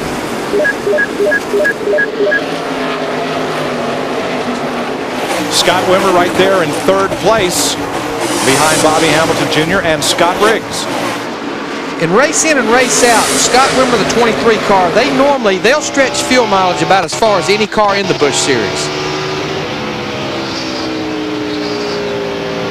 Need to document that a few more of the lead lap cars that pitted Ashton Lewis because of spinning, bringing the caution out. Tim Sauter that made his lap up back on the lead lap. He was on pit road for 4 tires along with Jack Sprague again as well, continuing to try to make repairs to that car. Sprague's up to 19th, and I tell you, with a wounded vehicle like he's got right there early in the race, that's a pretty incredible job. That's how you win championships, is make a bad night turn something bad into something pretty good. Bobby Hamilton Jr. leads this race. Let's go to his pit with Steve. And Mike, let's find out from Fred Wanke, the crew chief. Can you guys go the rest of the way on this fuel? Right now, we need another caution. We can't make it all the way. You know, Bobby's doing such a good job. His Yates horsepower is just, you know, it's a gamble, but I don't want to give up the track position right now. And what I'm reading into his interview, the reason he wants another caution is not to be able to come to pit road to get those tires. As we talked a while ago, under caution, 3 cautions equal about 1 green lap. So it sounds like he'd like to see another 4 or 5 caution laps, put him within the fuel window. Now, like we talk about every week, if you're making a lot of power, you're going to burn a little more fuel. And I tell you, that thing's obviously making a lot of power. The car right behind him's got a Yates motor in it, the 10 car. It's like right after this restart, Scott Riggs and the 10 made a run at Bobby Hamilton Jr. But once it seemed like that Bobby Hamilton Jr. got settled down, he's starting to pull away just a little bit. Riggs looks pretty strong off turn 2 coming onto the backstretch. Yeah, we've seen that happen a couple times to Bobby Jr. there, where somebody will get a run on him after a restart, but he seems to be able to ease on away from them the longer they run. He opens up a pretty nice lead, pretty handsome lead after a while. You know, his dad only has 1 Busch Series win, but it came right here. It did. He was driving the 8 car, I think it was, Filbert Matassi's car out in Nashville at the time. 1989. And Gil, that's the 31 crew chief. Gil Martin from Nashville. He was the crew chief.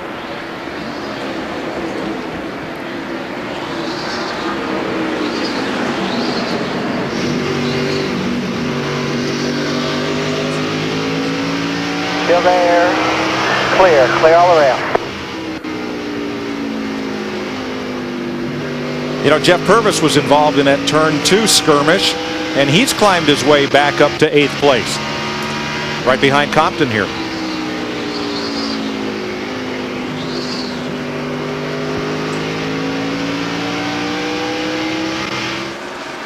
Bobby Hamilton Jr., he's pulling away now. He's out to a half a second lead, a good 7-8 car lengths. His car, it gets strong as we get into a run, just like you talked a little bit while ago, Darrell. Yeah, it gets better and better. 169 laps complete. Bobby Hamilton Jr., Scott Riggs, Scott Wimmer, Jamie McMurray, Kevin Grubb, all young guns.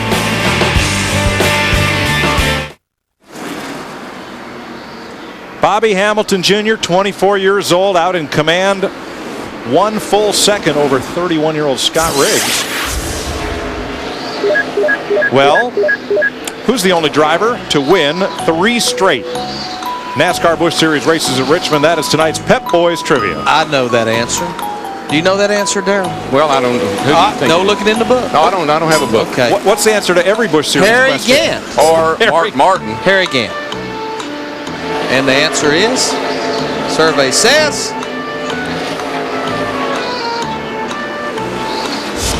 Harry Gant. There you go. Old car was duping on him. You can pretty much answer Mark Martin or Harry Gant to any Pep Boys trivia question in the Busch Series, and you'll about 80% of the time be right. Driving for Ed Whitaker in the famous number 7 car. What's that? Harry Gant can win in any month ending in R. Or any month with a vowel in it, you know.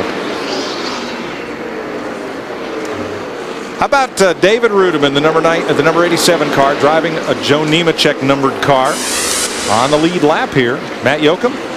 Mike, this season, it seems like we've talked a lot about paybacks on the short tracks, but tonight there's a payback that goes all the way back 15 years ago when in the 7th grade, young Brian Patty, who is Joe Nemechek's Busch Series crew chief, befriended Sean Rudiman, whose uncle, the legendary modified great Buzzy Rudiman, and his son David. Brian didn't know anything about auto racing, but he hung around Buzzy's shop and he learned what a 7/16 wrench was and went to the Rudiman School of Auto Racing. He said that he felt like he really owed the Rudiman something, and he helped David get this race car from Joe Nemechek. Joe helped out as well, bringing the 87 team here, helping David make his Busch Series debut. Kind of nice to have a payback in this sort of way for a legendary family in auto racing. And he's given a good account of himself in 19th place. And I hear Rudiman and I see a red, white, and blue 00 coupe with Dover brake on the side. And what I like about all these young kids that keep showing up is they get an opportunity and they capitalize on it.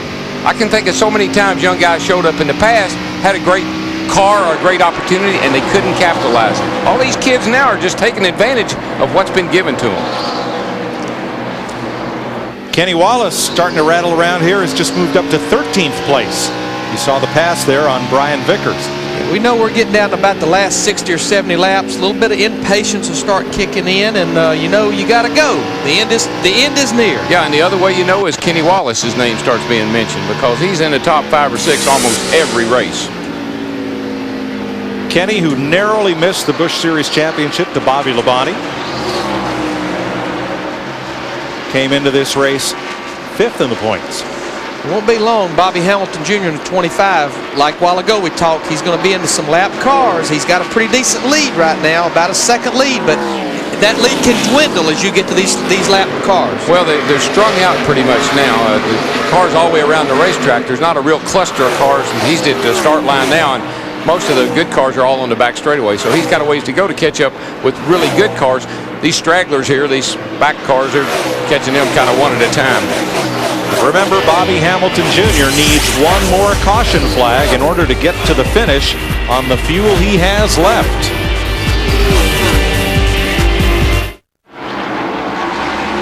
Little picture-in-picture from fan cam down there as Bobby Hamilton Jr. leads Scott Riggs now by 1.6 seconds. Look at these Hardee's 250. Look at these kids. I mean, that looks like a high school annual. Darrell, 4 of the top 5 have never won. The top 6 have a total of 3 wins between them, and they're all young fellows. Well, they are, and it's just incredible. It's just we are seeing a huge changing of the guard, not only in Winston Cup but in Busch as well. Names that we're going to hear about a long time. Scott Wimmer is one of those. He's just 26 years old. He's in 3rd place. Here's Dick Berggren. His crew chief is Booty Barker. He pitted last on lap 104. Can you guys make it to the end? To be honest, I'm not sure, but either way, I'm not coming in, so we're going to find out. All right, so you're sticking your neck out. Yep, I'm going to do it. All right, good luck with it, Booty. Well, that means they've got to run about 146 laps. That's a lot further than anybody told me that they could run this morning. You know, 120, 125, but of those laps, 32 of them to this point has been under caution. Butch Miller's been black flagged for window net violation. Looks like it's come unhinged at the bottom. Boy, I don't know. Looks like it slid back a little bit. He's still on the lead lap in 21st, but they keep displaying the black flag. A lot of drivers will pull that window net way back on a short track to get a little extra air in there. I don't see anything. It's just slid back quite a bit. Well, we're going to ask him to come to pit road to check it. That will cost him 2 or 3 laps. Matt Yoakum. Well, Mike, Kevin Grubb is currently riding in the 4th position. I talked to his crew chief, Tony Lambert, who has 2 wins here with Mark Martin. He says he needs about 6 laps of caution before he feels secure that he can go the distance. So right now they're banking on 1 more caution. And by the way, a sidebar to your trivia question, Harry Gant won here 3 straight times with the guy who is currently co-owner on this 54 car. They'd like to start a new trend with Kevin Grubb here tonight to Steve Burns. Matt, I just spoke with Dan Dittburner, who figures fuel mileage for the 10 car, and Scott Riggs. He said right now they think they can run to lap 251 if it were to stay green. They're going to try and gamble if it does stay green and go all the way. Also, the black flag has been withdrawn on Butch Miller. Butch apparently reached forward and relatched the window net himself, and thus avoids the black flag to stop and get that repaired. Yeah, well, certainly the picture I was looking at, I didn't see anything unusually wrong there. It certainly wasn't down. It did seem to be slid back maybe a little bit further than normal, but like I said, drivers have got a bad habit of grabbing hold of that thing and pushing it back. He just went a lap down by Bobby Hamilton Jr., but he had hung out on the lead lap for almost 200 laps. Bobby Hamilton Jr. mowing them down. Scott Wimmer now second by 2.3 seconds. Scott Riggs to third. And what Matt was talking about, one of the co-owners on that 54 car, Grubb car, is Ed Whitaker, and that's who Harry Gant drove for. And so maybe they're trying to start a new trend with a new driver. You know, of our cars that pitted, the lead lap cars that pitted on lap 147, Jason Keller in the 57, he's the highest running car right now. Oh. He's up to 6th position. Turn 3, excuse me, Larry. Mark Green, I think the engine might have gone up. A lot of flames from the back of that car. And the caution will be out. Caution is out. Something erupted in that bad boy. I hope there's no fluid over there because it looked like that was oil. The car slowed dramatically in the backstretch, and then there was a lot of flame. And then he may have shut it down. I think he did. And that's the caution that everybody was looking for. Yeah, and what a dilemma those guys are faced with. And let's look at the replay right here. This is looking out of Stacy Compton's car. Somehow that you can see the sparks and the smoke flying out from under the 38 car. Stacy just runs in the back of him because all of a sudden he stops. You see it looks like a transmission or a gear or something may have let go in that Something definitely let go big time. You can see the oil fire out the back of the car. 10th caution flag of the night, one shy of the record. Here's Steve. Mike, we've been listening to the radio communication between Fred Wanke and Bobby Hamilton Jr. That caution flag is what they needed. They think now they can go the rest of the way, and right now they're not planning on stopping on pit road.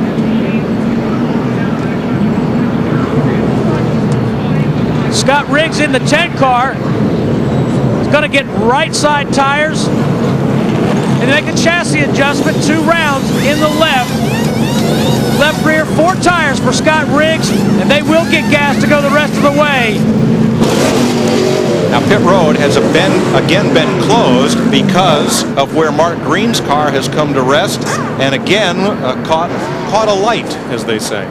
Yeah, I think that's rear. I think it either broke a rear end or a transmission because that fire looked like it's coming out of the rear end housing to me.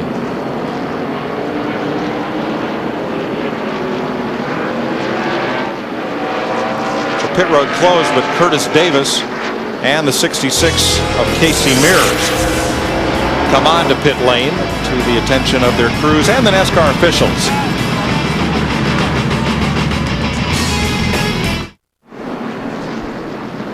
.45 laps to go. Caution out for Mark Green's car, which broke in the back straightaway and then came to rest just past the head end of pit road. Bobby Hamilton Jr., Scott Wimmer, gambling, Darrell. Yeah, well, of course, you know, I'm thinking tires. I'm always thinking about tires because that's kind of the way it was there for a while. But now here's a car that's going to go several laps, Larry. You probably know exactly how many on the set of tires he's got on his car now, plus those caution laps. I guess will get him in the window to make it to the end. All right, it'll be 1 to go at the line. I'm going to try to set this up real quick for you. I've tried to keep up with it. You've got Bobby Hamilton Jr. and Scott Wimmer running 1 and 2. They have not been on pit road for tires since lap 104. On lap 148, 149, Jason Keller, who's running third, was on pit road along with Greg Biffle, Michael Waltrip, Jack Sprague, who's actually a lap down now, Ricky Hendrick, David Rudeman, and Brian Vickers. Most of those cars stayed out on this caution. The leaders that pitted this time, with here roughly 45 laps to go, Scott Riggs, Kevin Grubb, Jamie McMurray, Hank Parker Jr., Mike McLaughlin, Randy LaJoy, Kenny Wallace, Jeff Purvis, Ricky Hendrick again, and Stacy Compton. So the driver with the freshest tires closest to the front would be 10th place Kevin Grubb? Correct. Of cars that pitted that time right there, correct. Okay. And Keller, not too terribly long ago, he's got less laps on his tires than Hamilton and Wimmer. They have about 35 green flag laps. The best friend Bobby Hamilton Jr. has right now is Scott Wimmer. Exactly, and they're both running well, and tires doesn't seem to be a problem. How about it, Matt? Well, DW down here in the 54 pit of Kevin Grubb. Tony, you decided just to go gas only. Why not come in for some tires as well? We're actually faster on used tires. It takes us a while to get going, and we decided just to keep these tires. We took them off a while ago after we made a 100-lap run, and we could actually go probably 250 on a set of tires. So Goodyear's come out with a good tire for here, and I think the Toys R Us car, we got a chance to get up front and run the top 5. Fresh tires are 42 laps enough. Now don't forget tomorrow night after the race on FX, special extended post-race coverage for you on Speed Channel. More interviews and race analysis right after we go off the air. And then on Monday at 7 Eastern, 9 Pacific, NASCAR Inside Winston Cup. Alan Bestwick will lead Michael Waltrip, Johnny Benson, and Kenny Schrader through a review of the weekend's action. To get Speed Channel, call 888-22-SPEED. And Larry, how would you like to be the crew chief now and not have to worry about tires? All you got to worry about is how much gas you got. And now, really and truly, yeah, all the leaders have to worry about Bobby Hamilton Jr., Scott Wimmer now is fuel mileage. They hope those caution laps bought them what they needed here. We're green flag with 41 laps to go, and it's going to get good now. Yeah, and I mean, it's not, this is every week lately. I mean, you just don't have to worry about the tires. Bobby Hamilton Jr. gets a good restart. Scott Wimmer in second place, so Jason Keller in the 57, all over the back of him. Bobby Hamilton Jr. would like to put as much distance as he can right here early on those guys. Yeah, because actually his car gets better in a run. The longer they go, it seems like the better he gets. So the fact that he can kind of open up a gap right now is very good for him. Boy, Scott Riggs and Kevin Grubb, those fellas pounding up from the back of the field on new tires and taking a lot of chances in the process. But they got to go. They can't wait, Darrell. No, they got to go. We're running out of laps. And, of course, tires, again, don't seem to make that much difference. And I don't think it makes a big difference on the stopwatch, but it makes a difference in how you can maneuver that race car. You can turn it if you need to turn it. If it gets a little loose, it's a little more forgiving with fresher tires. And if you're back in traffic, you're going to need to be able to maneuver. Here goes 57 by the 23. Jason Keller gets by Wimmer in the 60 car with the Biffles right there with him. That's second place. And I'd say that that's bad news for Bobby Jr. because these guys are coming. He needed him to stay back there behind Wimmer just a little bit longer. And turn 2, log jam. Riggs got collected and into the fence hard. Mark. Caution is out. Okay? 10 cars crashed. I'm okay. Said he's okay. That's good news. Kenny Wallace who got together with Riggs. But that was just it was a wad back there, Darrell. Oh, yeah. Well, everybody like trying to move forward all at the same time. That's the only thing about new tires, old tires, and the difference in the cars. Just like Larry said, a guy on old tires, he's crippled a little bit. He can't go everywhere he needs to go, and especially the guy on new tires running all over the back of him. There was contact between Kenny Wallace and Scott Riggs, but see, they're all bundled up in front of Riggs as well. Watch the second yellow car in your picture and the third one right there. Yeah, Scott ran up on the back of that blue and white car in front of him. I couldn't tell which car that was. I think he had to check up. When he did, Kenny got in the back of him. Scott Riggs third in points coming into this race. Here you see he gets a little loose. Mainly because he had nowhere to go. He had to check up just a tad, and Kenny had a head of steam and got into the back end of him.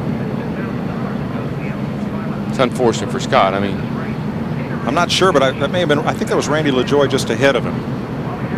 Didn't look too happy. Nope. I think he may have a little message for him. Glad that safety worker has his helmet.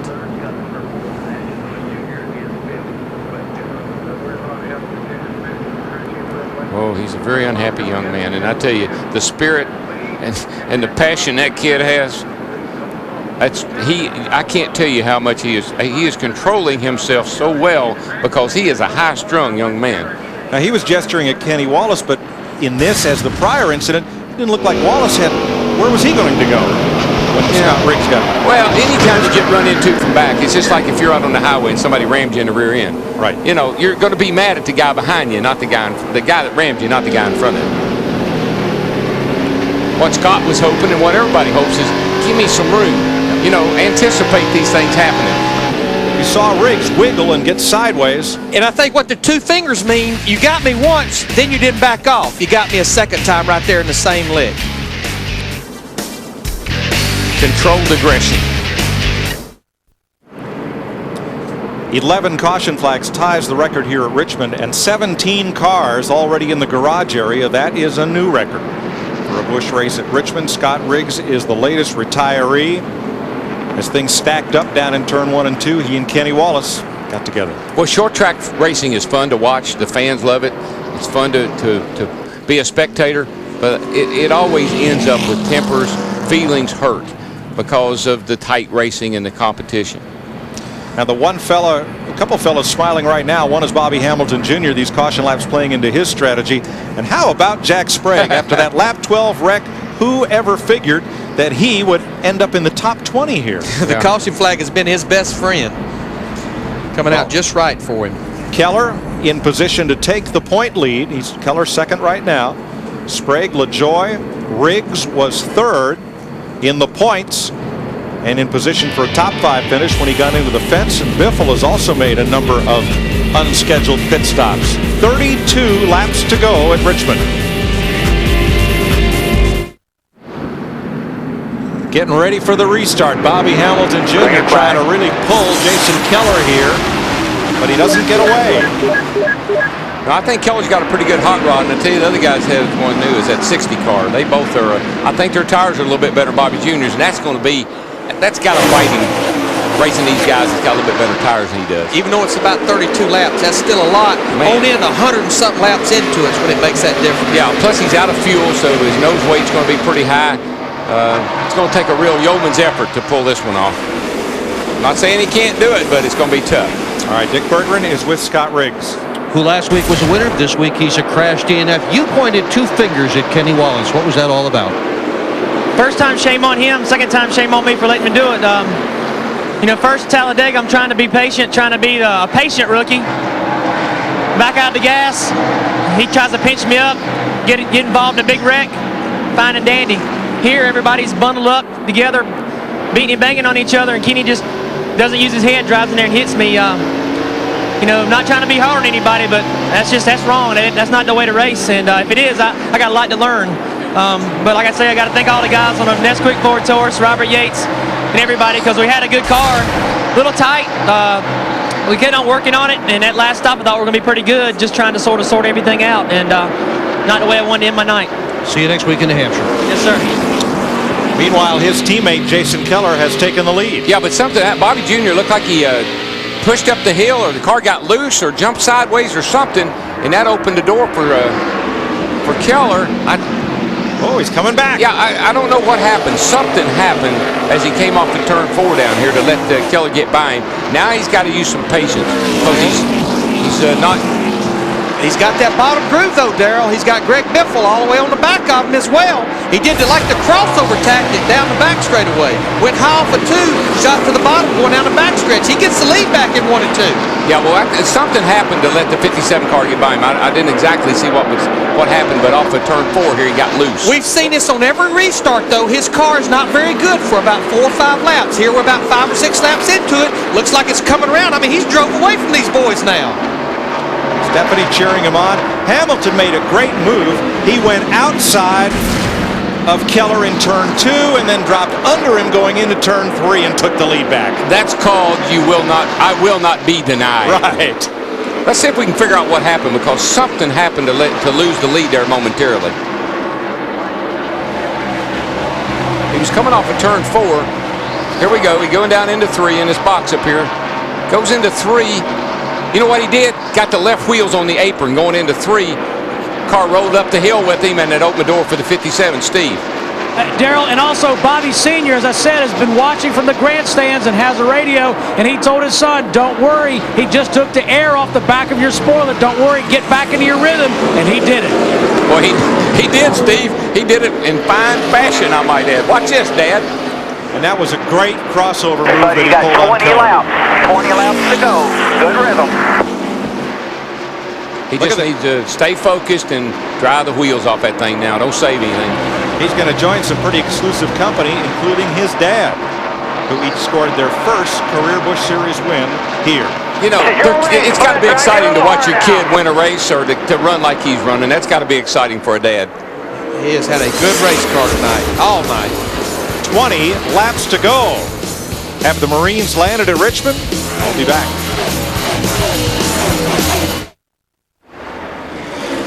"13 laps to go at Richmond. The Marines are landing. Bobby Hamilton Jr. in command, Jason Keller, but the Civil Air Patrol is hovering overhead and getting ever closer. Ashton Lewis Jr., after that big spin, is closing in. And up there, all by myself, in the Bob Uecker seats, that's Bobby Hamilton. Spotting for his son. 12 laps to go in the Hardee's 250. Hard to get a ticket back there tonight.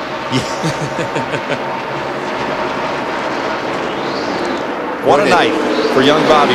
He'd only led about 90 laps in his whole Busch career before tonight. Well, it'd be exciting. Fred Wanke, you know, last year he was Ted Musgrave's crew chief in the trucks, and they won 7 races. And here he's got Bobby Jr. poised to win his first race. I tell you, though, I just don't see how he's going to hold that 57 off. Boy, Keller got such a run off turn 2. Pulls the inside here, getting into turn 3. What a dive into 3. He's faster than Bobby Jr. Bobby knows it. Uh-oh, he's got problems. He may be out of fuel. He may be out of fuel. No. Motherfucker.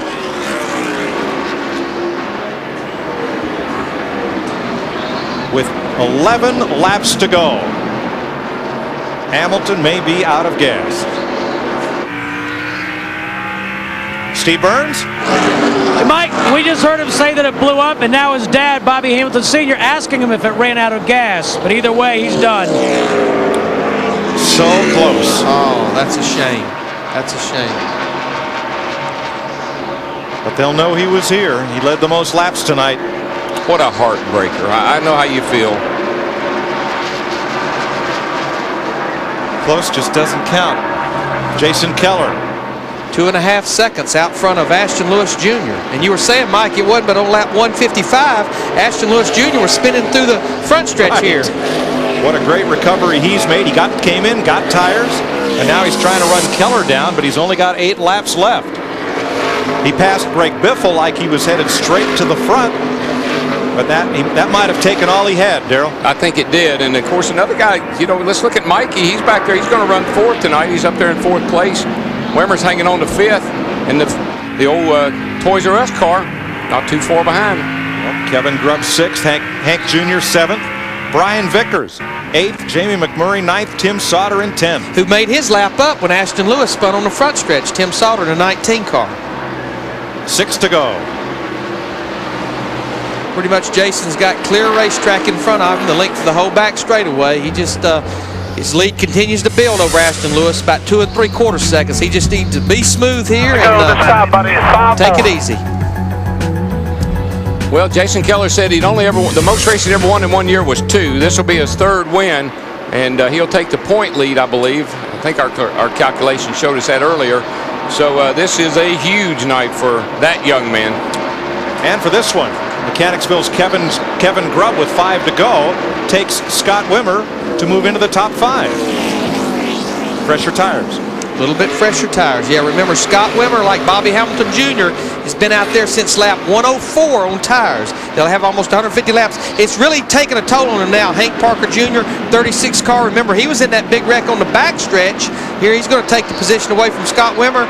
Shane Mill back there, he's a lap down. If I had to come down and get 100 laps to go, I'd have had to gotten me some tires because there's just So far, the tires are only going to go so far. 3 laps to go. They don't wear out. They just quit working. Lose that grip. Michael Waltrip, the 99 car. As you said, he's moved in the top 5 and 4, just kind of quietly. 2 more times. Oh, yes. Nobody coming. Been minding his manners. He's dodged a bunch of bullets tonight. Going to get him a good top 5 finish here. Good for Mikey. He got a little consistency going. 2 top 10s in the Cup car. Now he comes in here, and that we finished in the top 10 in the car in this car out of California last week. Top 5 this week. And Darrell, he's going to be the only Winston Cup driver, one of the bushwhackers as we call him, to finish in the top 10 tonight. And that could pay off big for Dale Jr. and Steve Clark tomorrow night, because he's going to have a lot of good information to give to his teammates. Last time around for Jason Keller. And Kenny Wallace just slowing down. I don't know if he's got a problem, fuel, engine. All right, buddy, you're on your own from here. I'm going to victory lane. I like that. Jason Keller has won Richmond. You're the man, I thought that was RJ. It's not. It's the 8th career win for Keller. He takes over the point lead and scores his 3rd win of the year. And Brian Vickers moved into 7th place coming off turn 4. He got by Wimmer. Good run for that young man. It is. And Hank Parker 6. But I'm impressed with that run, 2nd place, Ashton Lewis Jr. in the 46 car. By far a career best for him. How about that, And a tough ending for a fellow who had a great race standing by with Steve. Mike, with Bobby Hamilton Jr., did you run out of gas or did the motor let go, Bobby? I think motor, but you can't say enough for Robert and Doug Yates. They build so much horsepower. You could take a couple leads a year to trade for the horsepower we got. This just says enough. You know, the team speaks for itself. You know, last year, disaster year for them and me. We got together, Robert Yates Motors, Ford, Marines, and we were leading. We tore the field up today. I don't know if we had anything for the 57 or not, but they knew we were here today, and we just load up and go. And like I said, thanks to everybody, Winnebago, and everybody supported us. You know, counted us out, but you know, tonight I think we showed a little bit of muscle. We'll go get them again. We'll get our day. Still upbeat after a heartbreaking finish, Mike. Thanks, Steve. Jason Keller had 3 5th-place finishes at Richmond as his previous best. And now he is the 5th driver to win his first Busch Series race at the Richmond Fairgrounds. And don't you know it's hard for Bobby Jr. and that whole crowd to keep their chin up and be upbeat about it. He could be very down and depressed, but obviously he's pretty proud of his team tonight. Hard to be depressed when you had a race car like that tonight. Wow. He almost had them. And you know, I always said, I may not win, but if I could just go home and say I almost won, that'd keep me coming back. Jason Keller is 31. Hard to believe he's that young. He's been in the Busch Series for so many years, and now chasing that first championship, now that he assumes the position of lead driver at PPC Racing, Jeff Green having moved on. Here he comes, the winner of the Hardee's 250, 8th career victory for Jason Keller. Waiting on him in victory lane, Dick Burton. Well, it takes a while to get unhooked, but here comes Jason. 3rd win this year. Oh, man, is it flat here? Whoa, it's celebration time at Richmond. Hey there. Big hug from Steve Addington, his crew chief. Man, oh man, here you go again. You are making a habit of this. What is going on that you're winning all these races? Well, we just got a great race team, and Steve really made his own calls tonight, and we didn't follow the leaders, and that's great. And Deb and Joe and Jade back home. I get to go see Joe play T-ball tomorrow, so I'm so daggone excited I can't stand it. Here I'm in victory lane, I get to go watch a T-ball game tomorrow.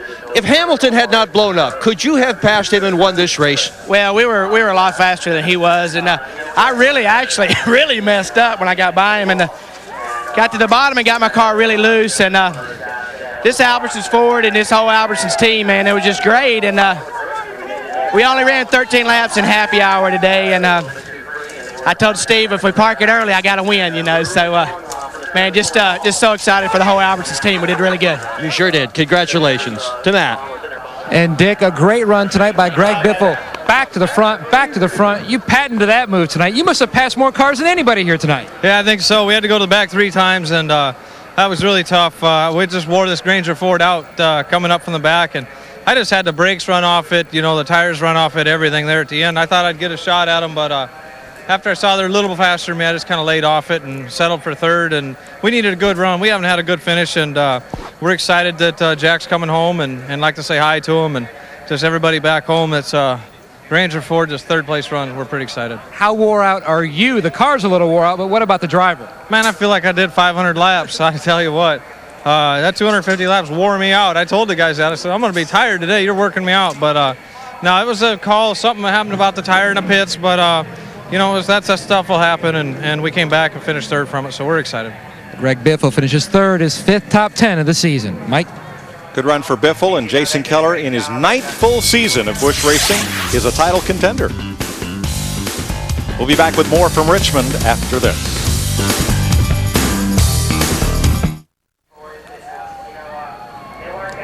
Coming up right after tonight's race coverage, stay tuned for the Tough Man World Championship right here on FX. That leaderboard is full of tough men, young tough men here tonight. Steve Burns with one of them. Mike, that's Ashton Lewis Jr. Boy, great run. Tell us about it. I mean, you spun and still came back. Yeah, it was a good move on Kenny Wallace's part to wreck us. We got loose up there in the high groove. I know Kenny didn't mean to do it, and he just got in the back of me. But it put us on a different tire strategy, and really worked out in our benefit. You know, it looks like our luck's turning around. I got a coin here that Colonel Allenback gave me at the beginning of the sponsorship deal with the Silver Air Patrol, and I've been carrying it around, but I never raced with it. And last week, I really brought it around the racetrack, and it seemed like our luck turned around, so I put it in my suit this week, and I had it with me the whole time, and I guess our luck's changing finally for us. Great run, Ashton. Let's go to Matt Yoakum. Steve, the Toys R Us kid, Kevin Grubb. Your last top 5 came here last fall, another top 5, but you were kind of worried about the tire situation, trying to make it back through all that traffic. Yeah, I tell you, the Toys R Us car ran great all night on long runs, and you know, we were talking about it there before we had to come in because of gas. You know, it was a heartbreaker because I felt like, you know, we really had a chance to win the race, and you know, but we had to come in, and you know, we were talking about taking 2 tires. I said, hey, you know, why even take 2 tires? Because it was running good on long runs, you know, on old tires. So it worked out pretty good. You know, we ran. You know, with all the guys behind me on new tires, we ended up pulling away from all of them. So Hank Parker came on pretty strong at the end, but he still couldn't, you know, quite get up there. So it was a good pit call by Tony Lambert, my crew chief, and you know, so far it's been a good weekend, except for on the Wins Cup side. Little Grubb, 5th place tonight here at Richmond. Mike? As he mentioned, he was 1 spot shy of making the Winston Cup race here tomorrow night. But that day will come. That day will come for him. Yeah. You bet. Jason Keller, the winner, his 8th Busch Series victory. Ashton Lewis Jr., Greg Biffle, Michael Waltrip. Not such a young gun. No, he turned 39 Monday, so he's the old guy up in that crowd. Tim Sauter, another top 10 finish. That's 2 weeks in a row.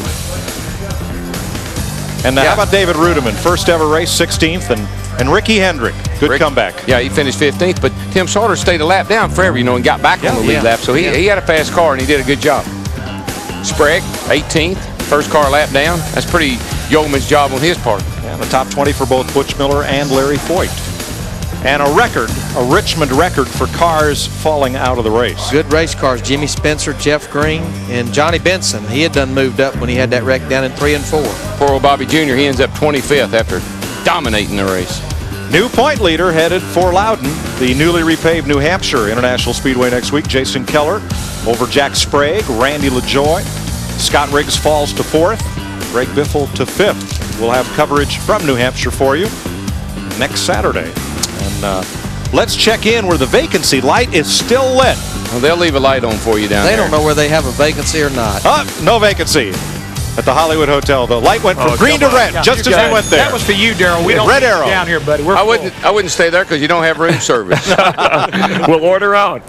Hey, by the way, on the network that brings you the Shield, drivers could have used one out there tonight. 11 cautions, that is a track record tying, and 19 cars out of the race. But in the end, Jason Keller, you pointed out early, we showed the pictures, superstitious as the fireworks go off here to celebrate the points leader win here. He wears a T-shirt of Hank Parker Jr. under his racing gear. Hank Parker Jr. does the same, but Keller thinks it works for him. It did again tonight. It obviously did.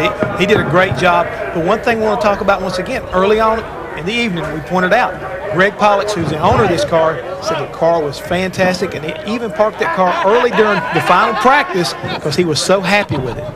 Bobby Hamilton Jr. led 159 laps, did fail to finish as Keller takes over the points lead from Sprague. A tough break for Hamilton Jr. It was a heartbreak, but as he said, hey, they knew we were here.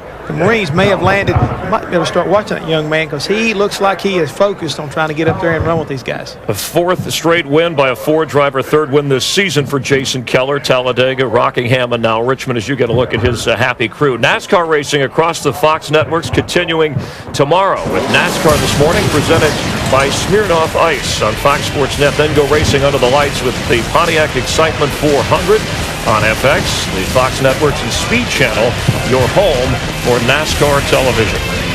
And I'll point out one thing right now. Fireworks are just beginning here at Richmond. They're going to get better tomorrow night. First win in Richmond for Jason Keller. 2 wins in his last 3 races. He has been red hot. The 4th straight top 5 finish for him, and he is your Busch Series points leader. Thanks for watching NASCAR and FX. For the gang all here, I'm Chris Myers from Richmond. We'll see you Saturday night under the lights. Take care.